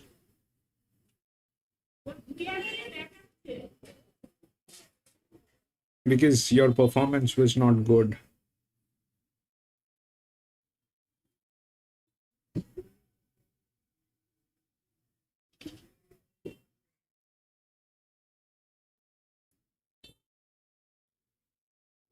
Once upon a time, you were a CEO, but that CEO has lost his charm, and now he's sitting with the interns. That's more or less the explanation.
Yes.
$5.50. The eighth is over the famous Randwick Mile, a benchmark 78. And sevens is your top pick, who hit the line well in tougher grade last time out, Davo.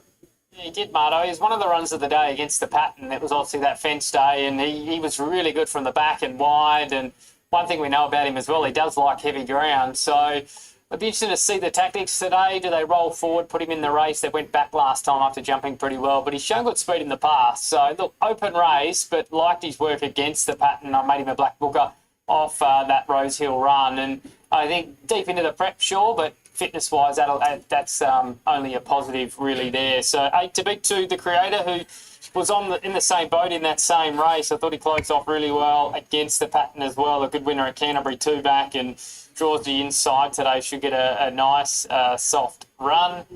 But next best outside of that, I was just making sure it's still in the field, Bardo, $11 there. Didn't expect it to be that price. 3, Cold Brew. Look, yeah, probably a deserving favourite off that midway win. He's got to step up here, and he goes to 60 kilos, but another one who does like wet ground. 1,300 to 1,600. He's some little query. And 5, Bravissima. Thought the win 2-back was good at track and distance. Another mare that likes wet ground, and a little bit disappointing last time. I probably didn't see out the 1,800 there, so back to the mile, the key. 8, 2, 3 and 5. 7s for me on top. Probably have a favourite in my book. As I touched on, good support on the tap fix Concordia win for Sienna Grima, chasing 4 wins for the day. For Chris Waller, $8 into $5.50, and she's come back well this campaign. Yeah, she has. She ran on pretty well at Canterbury and then the Kenzo, and then got the job done at Warwick Farm latest. She's at the right stage for prep now, and getting onto a wet track should suit her. Yeah, she's got a good chance, but one of many hopes here. She's got to take that sort of step up from midweek to Saturday grade now. Adamant 11. Bookies, and the favourite is 440, 460 Cold Brew. 7s is 550 into 5 in closing in. Concordia win went up shorter than tap. And his 550 and solid Conchiro firms. Number 9 for Rachel King, Waterhouse Pot. 850 out to 9, back into $8. Hit the front and was grabbed late last time out on the Kenzo circuit. Cherry Ripe third up, and I note that he's 2 from 2 went third up in the past, Conchiro. Yeah, he's got a good pattern, and he's won at the mile as well. I've been a little bit disappointed in him this prep, though. Look, I thought the first up run was okay, and then expect him to do a bit more on the Kenzo. There at 1400 last time. He's very one-paced, but getting to a mile, whether he gets through the ground, we'll have to wait and see. I just expected more from him the other day. That was the only little niggle. And I've been trying, if you're after a roughie, for Alicia Collett. He's 19 out to 20 into $17. Loves a wet track, and there's been merit in the last couple of starts.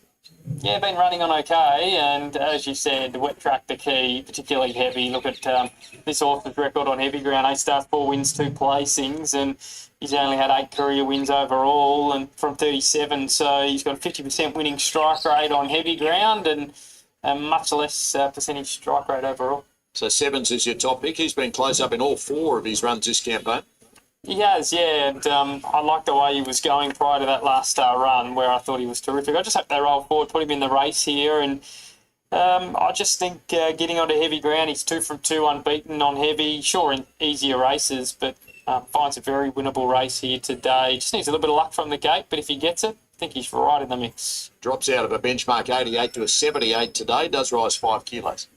Yeah, obviously, sort of get that extra weight for the easier race. Sometimes I think the 78s to 88s is not a big difference, to be honest. But he gets that weight that he's got to carry, but he's going really well this prep, and I don't think the distance is any concern. Looks about his sweet spot. Here's Darren for the 8th. And Serious Legend is moving into a wider gate. Now up comes the favourite Cold Brew. Been running in the midways and has won 2 of them. So up to the next level now. It's benchmark 78. About getting rowdy here. I thought we're at the football. Race 8. We're just about ready to go. There's the light. Stand by. Good to go. And they're off and racing now. Pretty good line out overall. Bravissima's jumped nicely. Cold Brew there, and Conchiro is really going fast from the outside, and Conchiro's coming across to race to a narrow lead. Whoever thought in the pale blue goes underneath it. The creator right behind with Bravissima. They're followed them by Sevens in a 3-wide position from I've Been Trying, hunting through on the fence. A length further back to the favourite Cold Brew is about midfield. A gap to Shazan, then Concordia win from Until Valhalla, Serious Legend. And Zuna is back at the rear of the field. Racing to the front here, whoever thought now, by a half on Conchiro. Sevens is tugging along in third. The creator 4th down on the fence. Then came Bravissima from I've Been Trying, and Cold Brew is deeper out, moving into a 3-wide position now. Further back then to Concordia win behind on the outside of Shazana. 2 off to Until Valhalla, Serious Legend. Zuna sees them all. 6.50 to go. Whoever thought? Being eyeballed by Conchiro. Sevens the outside. Then the creator. Cold Brew moves up to get some cover around the circle. Bravissima's come off the bridle. And further back to I've Been Trying, improving on the rails. Into the straight, and Conchiro took the lead, with Sevens going after it. Then came the creator. Cold Brew just wants to lay in under pressure. Sevens moved up after the wide run, and Sevens takes the lead by a length and a half. Cold Brew the outside. The creator's digging in on the inside. Sevens is all out here. The creator's trying to pick it up, and Cold Brew as well the outside. Cold Brew moved up now. Goes on with the job. And Cold Brew, if you're on it, your shout. Cold Brew runs away to beat the creator. 7th third. I've Been Trying. Surged home for 4th. Then came Zuna. Serious Legend making ground. Further back to Conchiro, Bravissima. Further back Concordia Wind. Then came Shazan from Until Valhalla. And whoever thought? And Cold Brew just wins again for Chad Schofield. Place 480 and $1.90, beating the creator. 297s at 170. Gatekeeper, yes, 3. 3.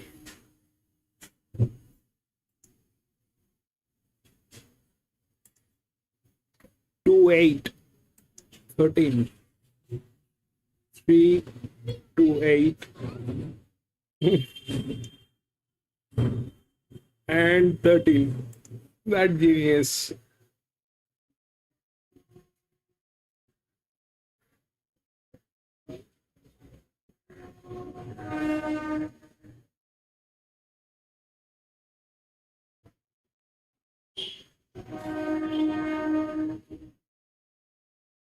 So the one couldn't do it. 3 was the right order. 5 had the chance, but the genius thought of doing something else.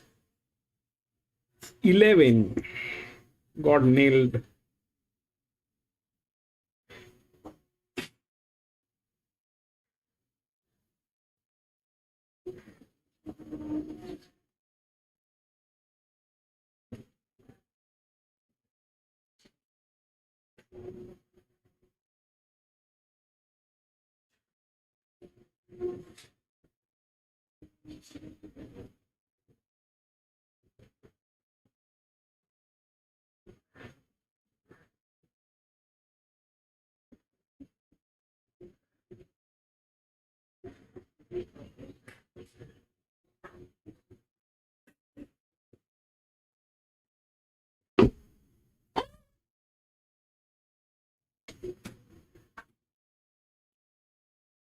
That happened, but the 3 got there.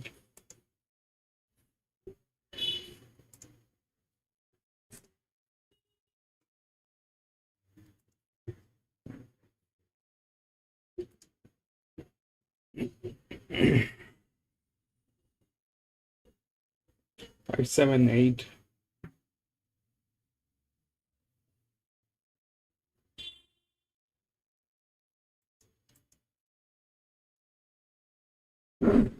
Fifteen and 16.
Two, 3, 9, and 14.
So here is the thing. The 2 is the favorite, okay? But the 2 doesn't have the form line and it is getting into negative. Plus, I mean, that's a good horse, but it is getting into negative. Well, these 2 horses, the 11 definitely stands a chance. I don't know how that will work, but probably form line is an issue. 6 is an 8-year-old gelding. Over a 1400 meter, the jock has never raced here, so that becomes uncertain. 13 is the linear. It is definitely lower than all of those. Okay, it is definitely lower than all of those. But the challenge is also lower. Okay, this is 1.5. This is 0. Ideally, that's the thing, but it doesn't have a form line to do this. It's in a bad state. This one is an 8-year-old gelding. I don't know how that will work. Now, 13 doesn't fit the bill. Why? Because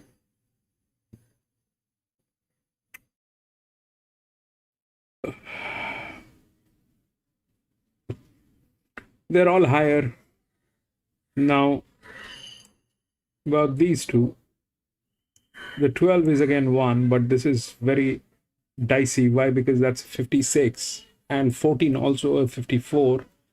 Running as neutral, winning is very difficult. Do they win? Yes, they do as neutrals, but I'm not sure when. But I know that the right weight to crack a neutral is 57.5 and above. So it's not that. 14 has a fantastic form line. It'll get there, but winning as a neutral is difficult. 3 is jumping 5 steps up, and in fact more than 13.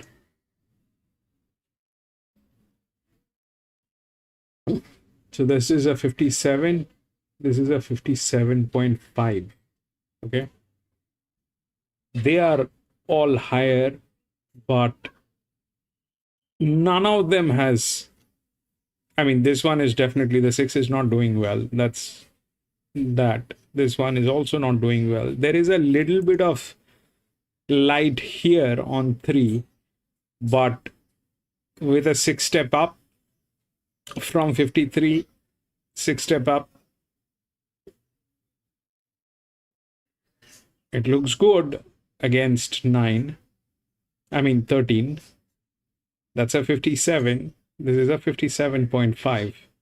But in that case, if that's a 57.5 and 6 step up, this is a 57.5. It will nail this. It will nail the 3 like nobody's business. But doesn't have a form line. what do we do with that? It doesn't have a form line. This is a 57.5, this is a 57.5. This is 6 step up, this is 0 step. Okay. 2 is good, but it is getting into negative and it doesn't have a form line. So between from here onwards, if you look at what they're not minus, they are all positive. Okay, which means it is difficult for these horses. This section is the easiest section. This section is the easiest section, out of which 13 is difficult. This is easier, but it doesn't have a form line and getting into negative. So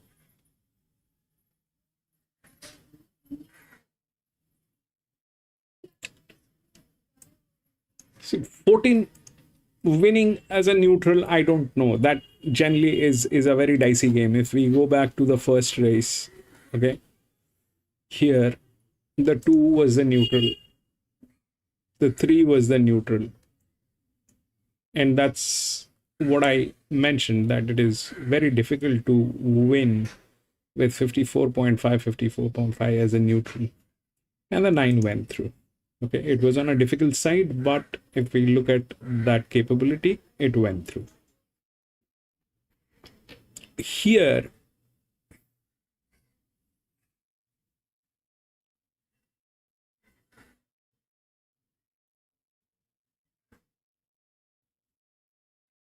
one, they are like that, plus it is getting into negative, no form line.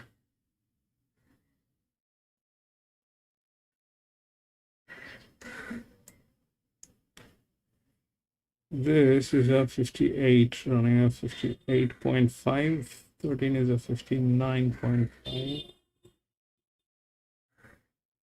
no, 57 is a 59.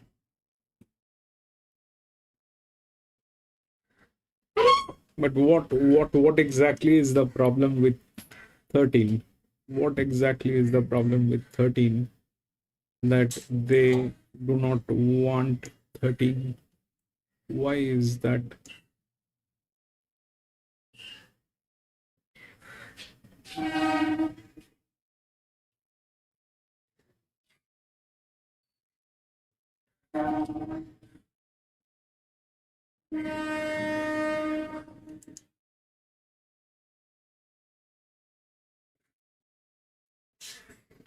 Okay, 13 doesn't win. But now that's the linear.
I don't know. The 2 looks difficult.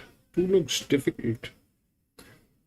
There's a reason why it is like that. It is one of the best horses. Okay, that's bottom line. It's the higher you go up, it is one of the best horses. But that is also getting penalized here with these horses which are there. But these are unbelievable numbers. I don't know. It happened here that 2 and 8 it got through.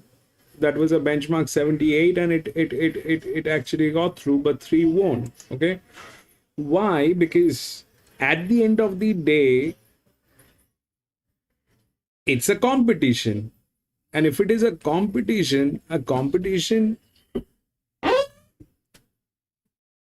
cannot be weird. I mean, wherein this is a 58 with that challenge, and then these are okay, they are good horses. We've just seen that they're great horses, fantastic, but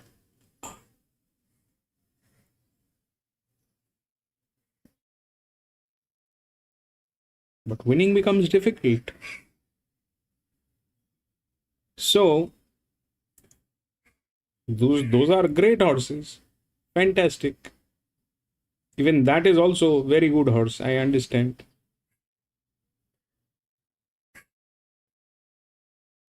How will it work with a negative on that without a form line? This gets a little better, but I don't know. 14 winning as a neutral is difficult on a 54.5. I think it'll play the regular high pressure, low pressure game. 13, 9. 9 is the EW.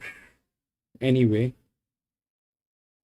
that's what I think. 13, 9. Then it'll rise and rise correctly here on 14, which is a neutral with the form line. And then it'll drop. But drop where? Here.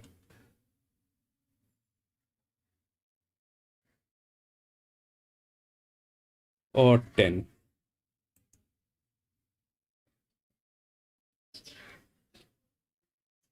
Or 12.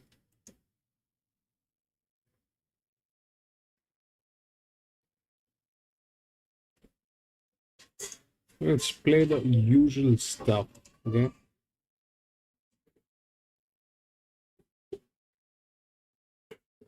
Thirteen, 9,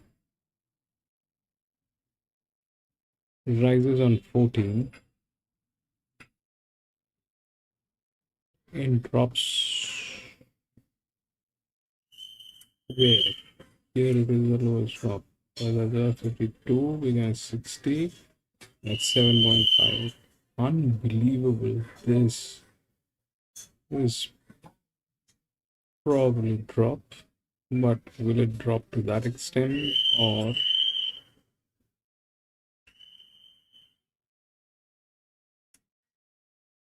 twelve?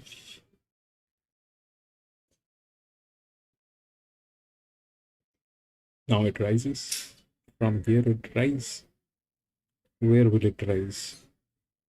Then it might go to 2. So 9 is the drop. 53.5. Then rise here.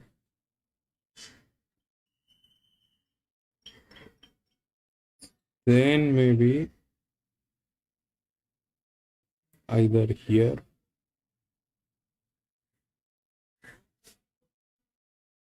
or if it plays nice,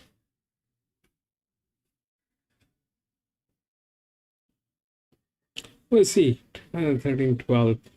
I think that's more or less my takes are 2, maybe on the 3rd or the 4th line. It's difficult from there to get without a formula. I mean, we've seen that it doesn't work like that. I was there. It's good, but gate number 15, how will it come without a form line from there? It's a good horse. It's a good horse. It used to be a fantastic horse once, but now it is not.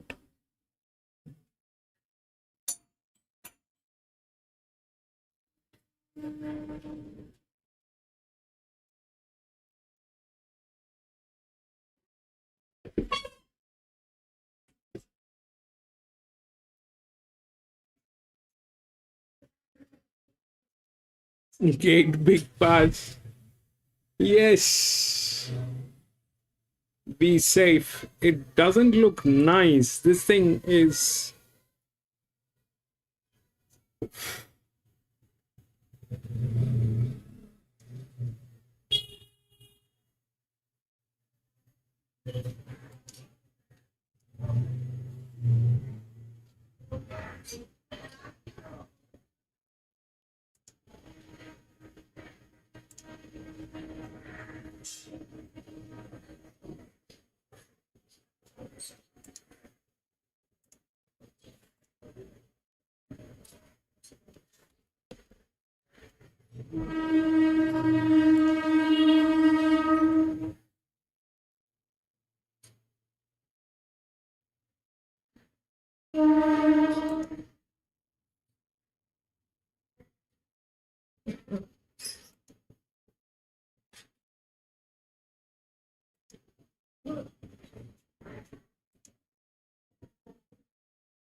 Yeah, Dabo, second run back from a break.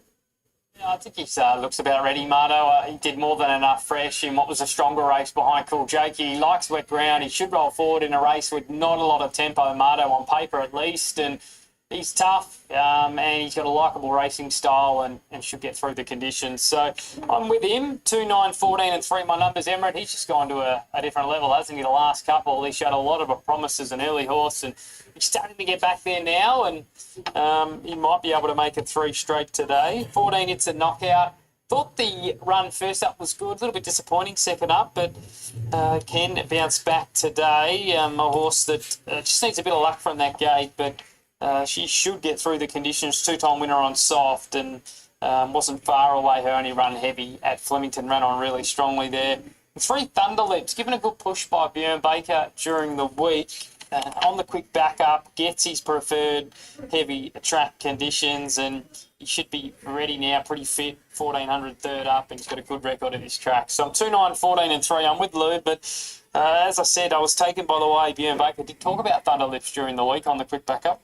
$5 out to $6.50 for Thunderlips. Lou the favourite, $4 into $3.20 to be best back. It's a knockout number 14 into 5 off $6. Narbold number 13 went up at $7 and late $8.50 into $5.50. Attracts really good late interest, Narbold. Scratch Caulfield to run here instead. Bounded at the start and was never in it last time out at Rose Hill. Was shaping up really well the 3 runs prior. He was, wasn't he? And maybe just paid to forgive that run last time out. Seems to handle wet ground. Look, he's pretty well exposed at this stage of his career. But saying that, we're in the middle of winter. Most of them are. So, yep, he's got a good record at this track. Yet to miss the top 3 in 3 starts here. And being a 4-year-old, you know, he might have a little bit of upside, I guess. And yeah, he's a chance in what's shaping as an open race. Only about 60 seconds away. This is Straggler just arriving at the start now, though. Lou, the favourite with the bookies late, into $3.10 or $4. It's a knockout 6 into 5 and Narbold 7 into $6. Emirates goes $5.50 to $6.50. Thunder Lift $5.50 out to 7. The rest double figures. No interest in any of them. So good late support for Lou. Second up today off a 7-month break, but is unbeaten 2 from 2 second up in the past. He's got a good record second up, as you said, and yeah, I just think he did more than enough fresh in what was a deeper race than what we've got today. Handles the ground, no issue whatsoever, and gets a good claim for Senagrima, who's just flying at the moment. So he ticks a lot of boxes. Throw one year really out wide. Mardo, number 6, Astero. Look, his form's no good, but he is a heavy tracker. So there's a few of those today. We're probably not going well enough, but he should improve on the heavy track today. 41 and solid Astero late with the bookies. Just a gentle reminder about the Kosciuszko tickets on sale for another year at just $5. Scan the QR code on screen. The easiest way to get involved. Second last Randwick with Darren. And Mickey's medal. So 2 to move in now for race number 9. Cold Brew, the favourite winning the previous, was very well cheered on here at the track.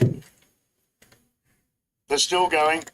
I wonder what bar in Sydney will get the pleasure of their custom later this evening for the after party. Just about right now, there's the light. Stand by. Race 9, the 2 out of 4 cliffs. Lou is the favourite. Gates are back now. They're off and racing. And Lou was one of the first into stride. Poison Chalice away well, and Thunder Lift was up there running third. Astero's pushing through on the inside into a better position in the early part. They're followed behind the pack to Imposant. Watch Your Matey going up the rails. Further back to Kintyre. And then came further back to Emirate Mickey's medal. And Narbold is back at the rear of the field. In the second half of the field is It's a Knockout. So Astero went through on the inside. And Astero shows the way here from Lou parked on the outside. Then Thunder Lifts, Poison Chalice, 1 out, 1 back. Then Watch Your Matey on the inside of Imposant. It's a Knockouts next. Mickey's medal the outside improving. Further back to Kintyre, Emirate and 2 off to Narbold at the rear. Why is it on a holiday? Now, and Astero's rolling out by 2 lengths. Closing the gap a little bit is Lou in second position. Then came Thunder Lift, Poison Chalice.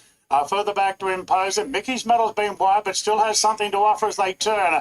And Astero comes up the rise, 2 in front. Boy, Mickey's medal's picking it up pretty quickly. Then Lou between them. Further back to Poison Chalice and Thunder Lift. Mickey's medal moves up on the outside and takes the lead away from Astero. Good gap back to It's a Knockout and Narbold running on. Mickey's medal in front. 50 to go from It's a Knockout. Narbold and Mickey's medal's home. Mickey's medal by 3/4 to It's a Knockout and Narbold. Further back to Astero, Blue, Poison Chalice, Emirate running on fairly well, then Thunder Lips, Watch Your Matey, then came Kintyre and Imposant. So it's 10, 14, 13. Very tight go there for 4th. Mickey's medal home at double figure odds. In fact, the $10 range across all of the totes as the 5-year-old finds winning form for the Archibalds under Sam Clipperton. 3rd run back there, Davo. The ground as well, Marto. Had to do a bit of work and sustain that long run, but gee, he was tough at the business end. He kept finding and held off It's a Knockout, who closed well that last little bit. Narbold money wasn't far away there. Favourite was pretty disappointing, Louis. Outside Pretty the lead, disappointing. but gone a long way from home. Mickey's medal too good. The rest seem to have their opportunity. It's saying it was very disappointing. Why will it not be disappointing? 10 won.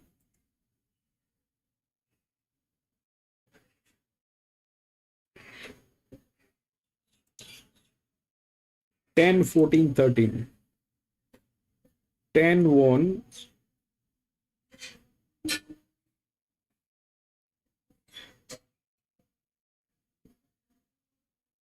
Then 14. It cannot win with being a neutral. And then 13.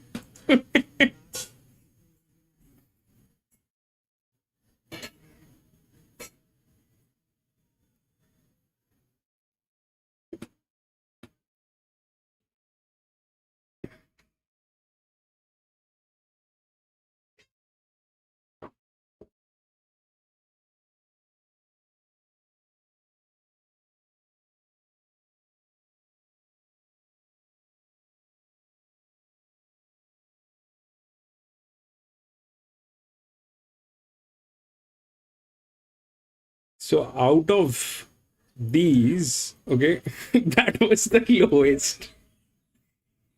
Out of these, that was the highest. And out of these, that was the lowest. But it cannot win as a neutral. That's the weight for the neutral is 57 and up. That's what I know. But things can go wrong. But yeah, that happened. We'll go to the last one today.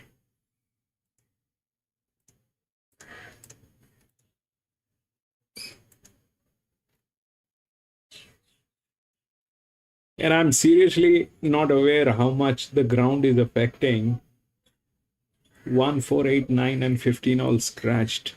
1, 4, 8, 9, and 15 up there. 3, 2, 14, and 10.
So here is the thing.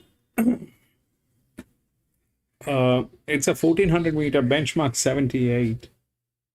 Now that 3 is the favorite, which is the linear. Last time I went with the linear. Why? Because that was lower and that was showing negative. Now here it is just the opposite game. Here it is showing negative. It is the linear, but it is showing negative. The 10 is a 4-step down. In that case, the 2 is a top weight less than that. Okay. The 7 is lesser in weight. Okay. So that probably is not the thing. So, and the 12 and the 14, those are on difficult lines. Maybe the 14 will get there with the advantage of the low weight, but definitely the 12 is in between. So how this thing might play, I think 2 will win. 3 is lower, but it doesn't have a form line and it is getting into negative. Okay, if somebody has to do something from this angle, it is 5. But it is equally bad. Even worse. The 10 is 4-step down. I don't know if that becomes an advantage as a low weight and the jock. That may be something that can work. Okay. But the 5 is a check. 2 should win.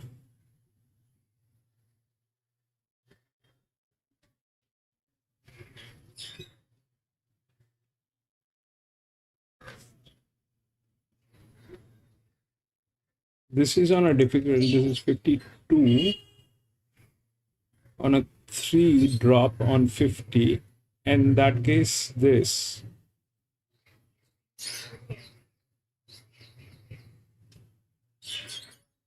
If the 12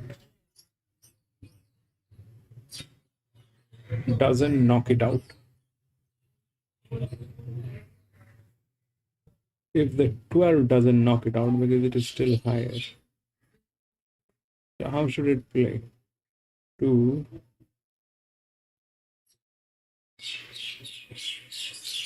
5,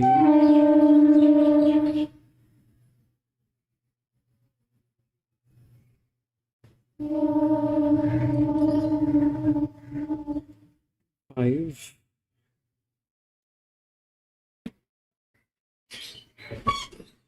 The 2 is pressure, high pressure, low, high. 58, we are getting a low on this. 2, 5, 10.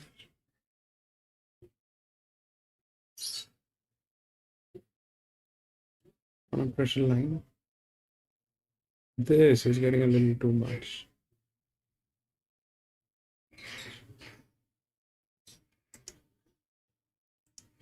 2. 14 is 3 step down. What happens to 12?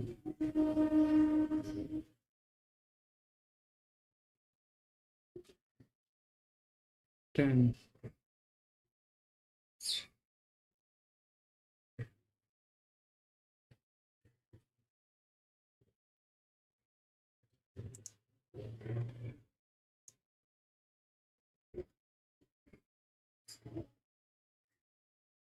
You're fine.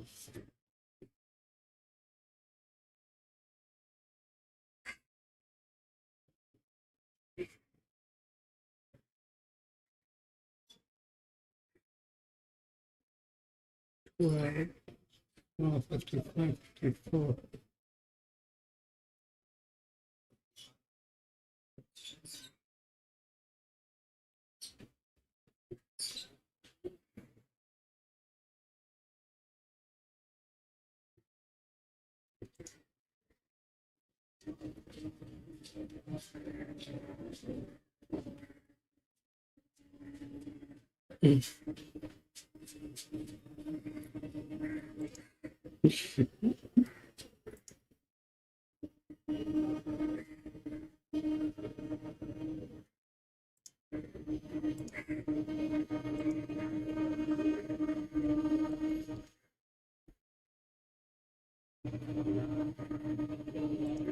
And the funniest thing is, bro, I mean, if you listen to the commentary of this guy who's actually calling out the shots, this guy who's actually calling out the shots, he's like very surprised why the two did not win.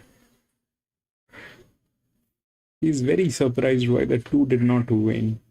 How will the two win?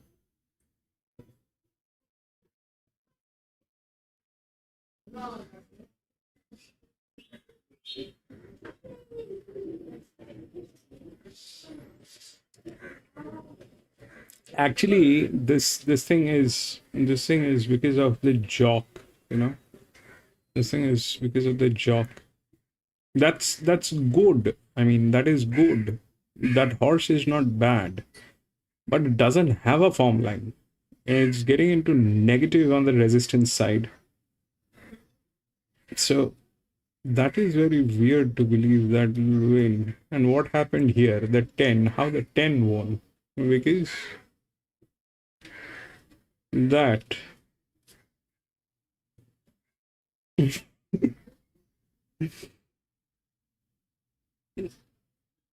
is higher. It was higher than the 13. And the competition was also higher, but the capability was also higher. This was lower from all of them. So that was the problem with 13. Okay, so 13 was, through the capacity it was lower, challenge was also lower, and everybody got diverted to the fact that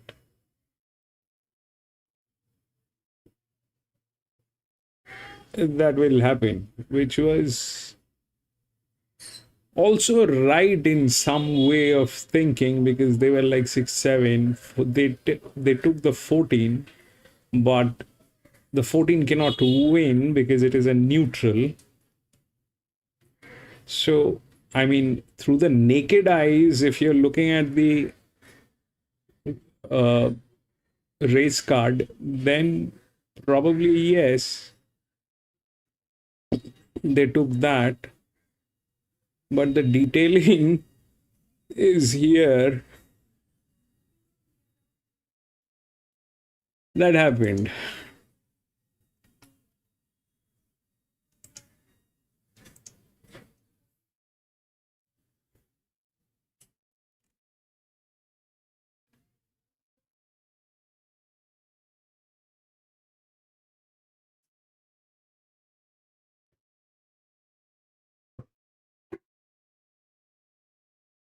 I mean, uh,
Ready for race 8?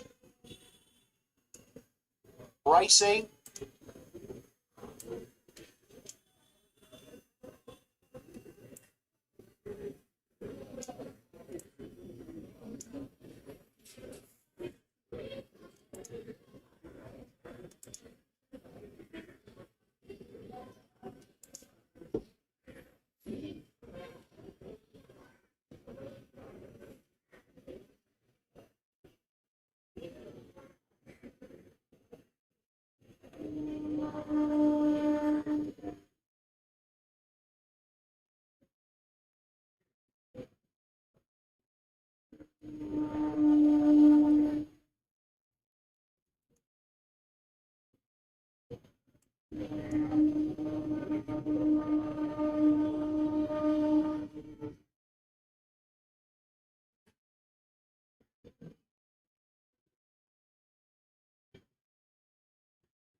They're on track. No, I'm looking at the feed. You probably have a better feed than I do, Gate. But I'm looking at the feed right now. They're kind of in a different place.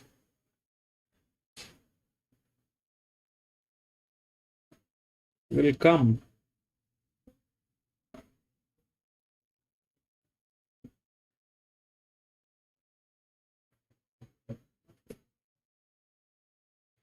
Thank you for saying that, Jimmy. I try to, whatever is possible within my limited abilities, I try to. I don't understand horse racing like you do or PC does, but I understand numbers, so I try to work with that.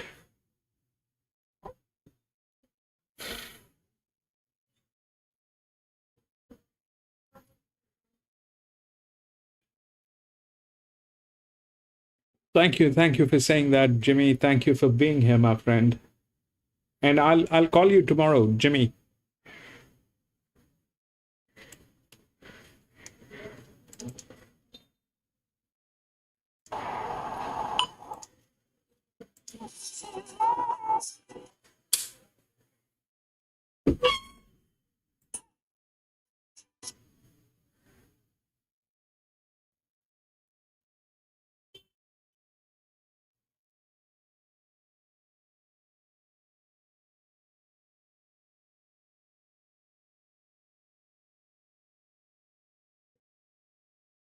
$12.34 into $21. Coming home with the tab handicap for fillies and mares, a benchmark 78 over the 1,400 metres. And II Captain is your top pick here. Davo hit the line hard last time out at this trip at Rose Hill. She did, Marto. She had to go back from the gate there, and I think today she can posse up a lot closer. Look, she found the right part of the track, sure, but she did finish off very strongly. She was a good winner at Warwick Farm, 2 back. She's on the home track here, and she's always tried like a nice horse. Still on I think she's 13. starting to show it on race day now. So I'm with II Captain in the last. Pretty competitive event to finish, as is typical in Sydney. The last race never an easy one as a general rule. 5 Super Nui, I think going okay, and I just think getting back onto a heavy track's the key for her. She draws a mid-gate. She had a good record at the 1400, and 2 of her 4 wins overall have been on heavy ground. 10 Hurry Miss, loved to run first up against the pack. Closed off really strongly down the outside on a day where it's hard to do so. Needs to go from highway up to benchmark grade now, but does get that weight relief. And 2 Swifty Harriet, well, she's having a pretty consistent preparation. Should have won at Flemington 3 back, and the last couple have been good at Rose Hill. So 3, 5, 10 and 2. I didn't have Nandina in the top 4, Marto, but interested to hear that move. There's a horse that gets in light. I think she'll like the heavy track today, and she does have good form around Hello Captain, who has been flying, of course, this preparation. Ran well against that horse at level weights going back in May at Warwick Farm, so she's capable. Let's have a look at what's happening late with the bookies, Davo.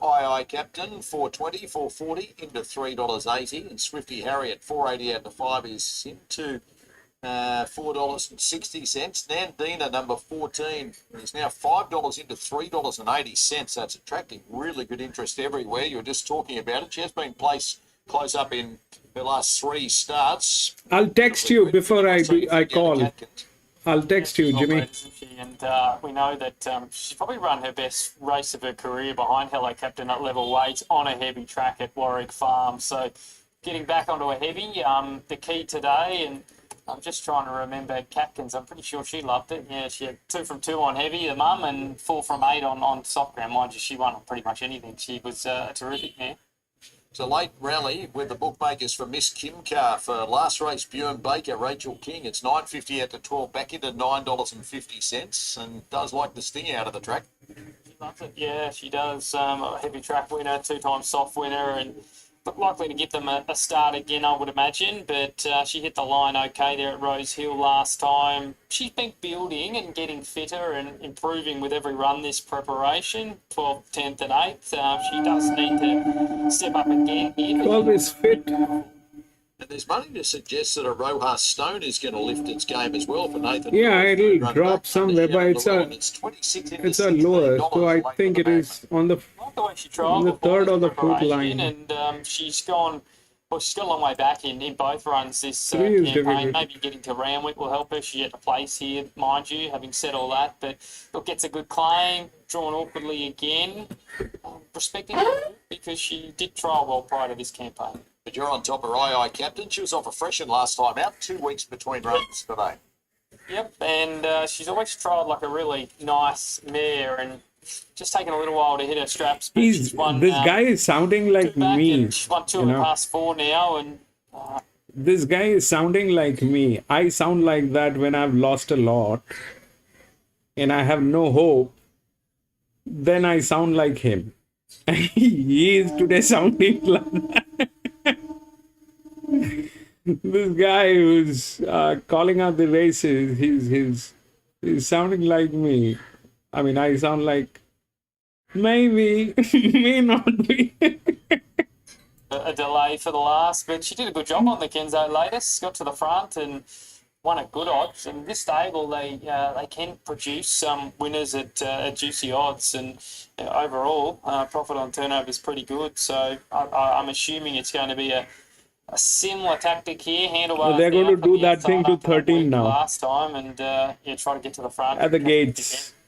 II Captain is your top pick. She's likely raced for a 4-year-old mare. Only had 8 starts. Really consistent record of 3 wins, 3 placings for Les Bridge. I think the best is ahead of her. She's taken a bit of time to sort of find her feet, but she's really started to sprout wings the last 4 starts. Beat Unleashing 4 starts ago, and that's a pretty good scalp, albeit a long time ago, a few years ago. But she's come back off a long break. She's got better with each run for mine, and yeah, love the way she finished off late. It's having to go back from that wide gate. So today, different story, good gauge, Aussie up in a good spot and on the home track for the first time in her career can only be a positive. Money continues to come in for Nandina late with the bookies now 5 into $3.70, dropping a kilo and a half today, and the extra 100 metres certainly worth having. Yeah, I sort of had her right in the mix the last couple and was a little bit disappointed, but in hindsight, she's probably just waiting to get back onto a heavy track. That's what the market's suggesting here. Mum loved it, and that run against LA Captain at level weights was terrific. She really found the line strongly that day, so market's saying she's going to run a big race with 53.5 on her back here, and she's certainly the market mover, as you said. Belmont race 4, take note on Sky Racing 2. The only other little late nibble off an early drift is Super Nui, 8.50 out to 14, just back into $12. She's been close up in all 3 starts this prep and loves it. Very wet. Yeah, right in the mix for me, and she's a 2-time winner at this distance as well. And you're right, she loves wet ground. Get herself into a decent position from the mid-draw and should be there somewhere in the finish in what's a pretty competitive race to finish the day. Head to Randwick and join Darren to wrap it all up. Getting in here for the last race of the day. How many more to go in? Plenty of them. Parada's Gem is about to take up its position. It's been a fair drifter in the betting, Parada's Gem.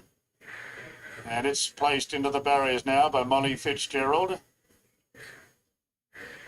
Roja Stone going forward as well.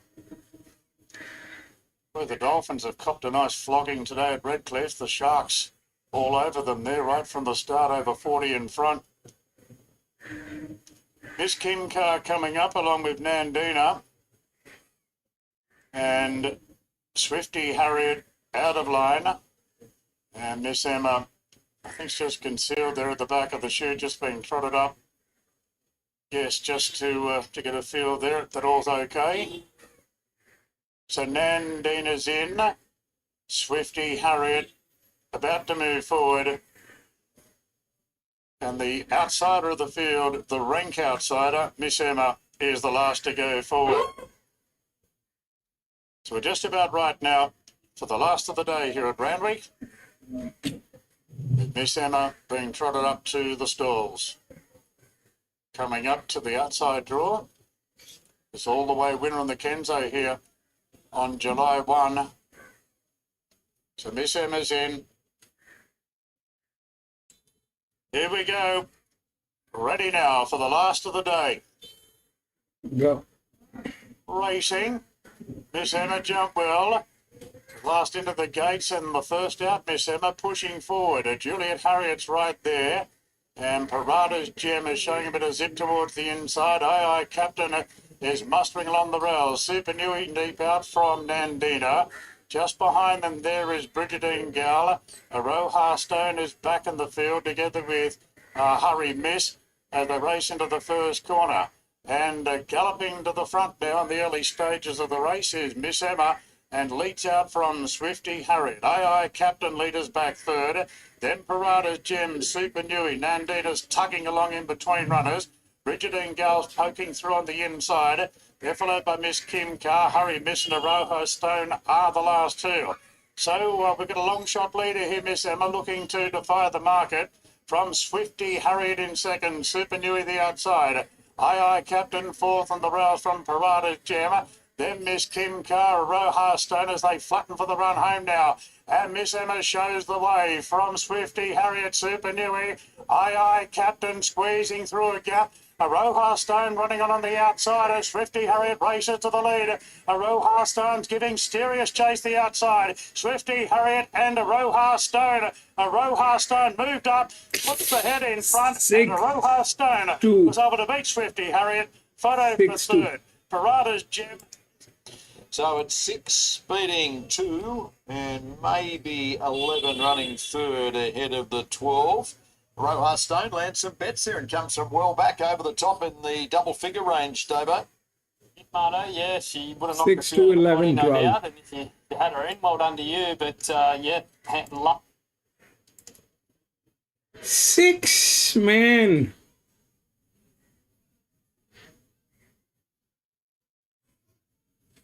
See, this is, I don't understand how that worked.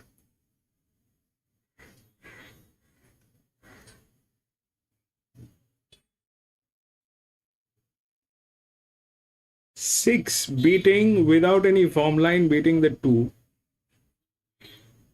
6 to 11 and 12. 11 and 12. The 12 was on the third or fourth line. 11 and 12.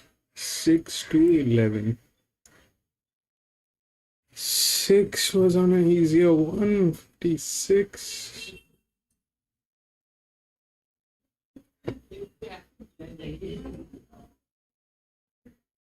That's a weird one.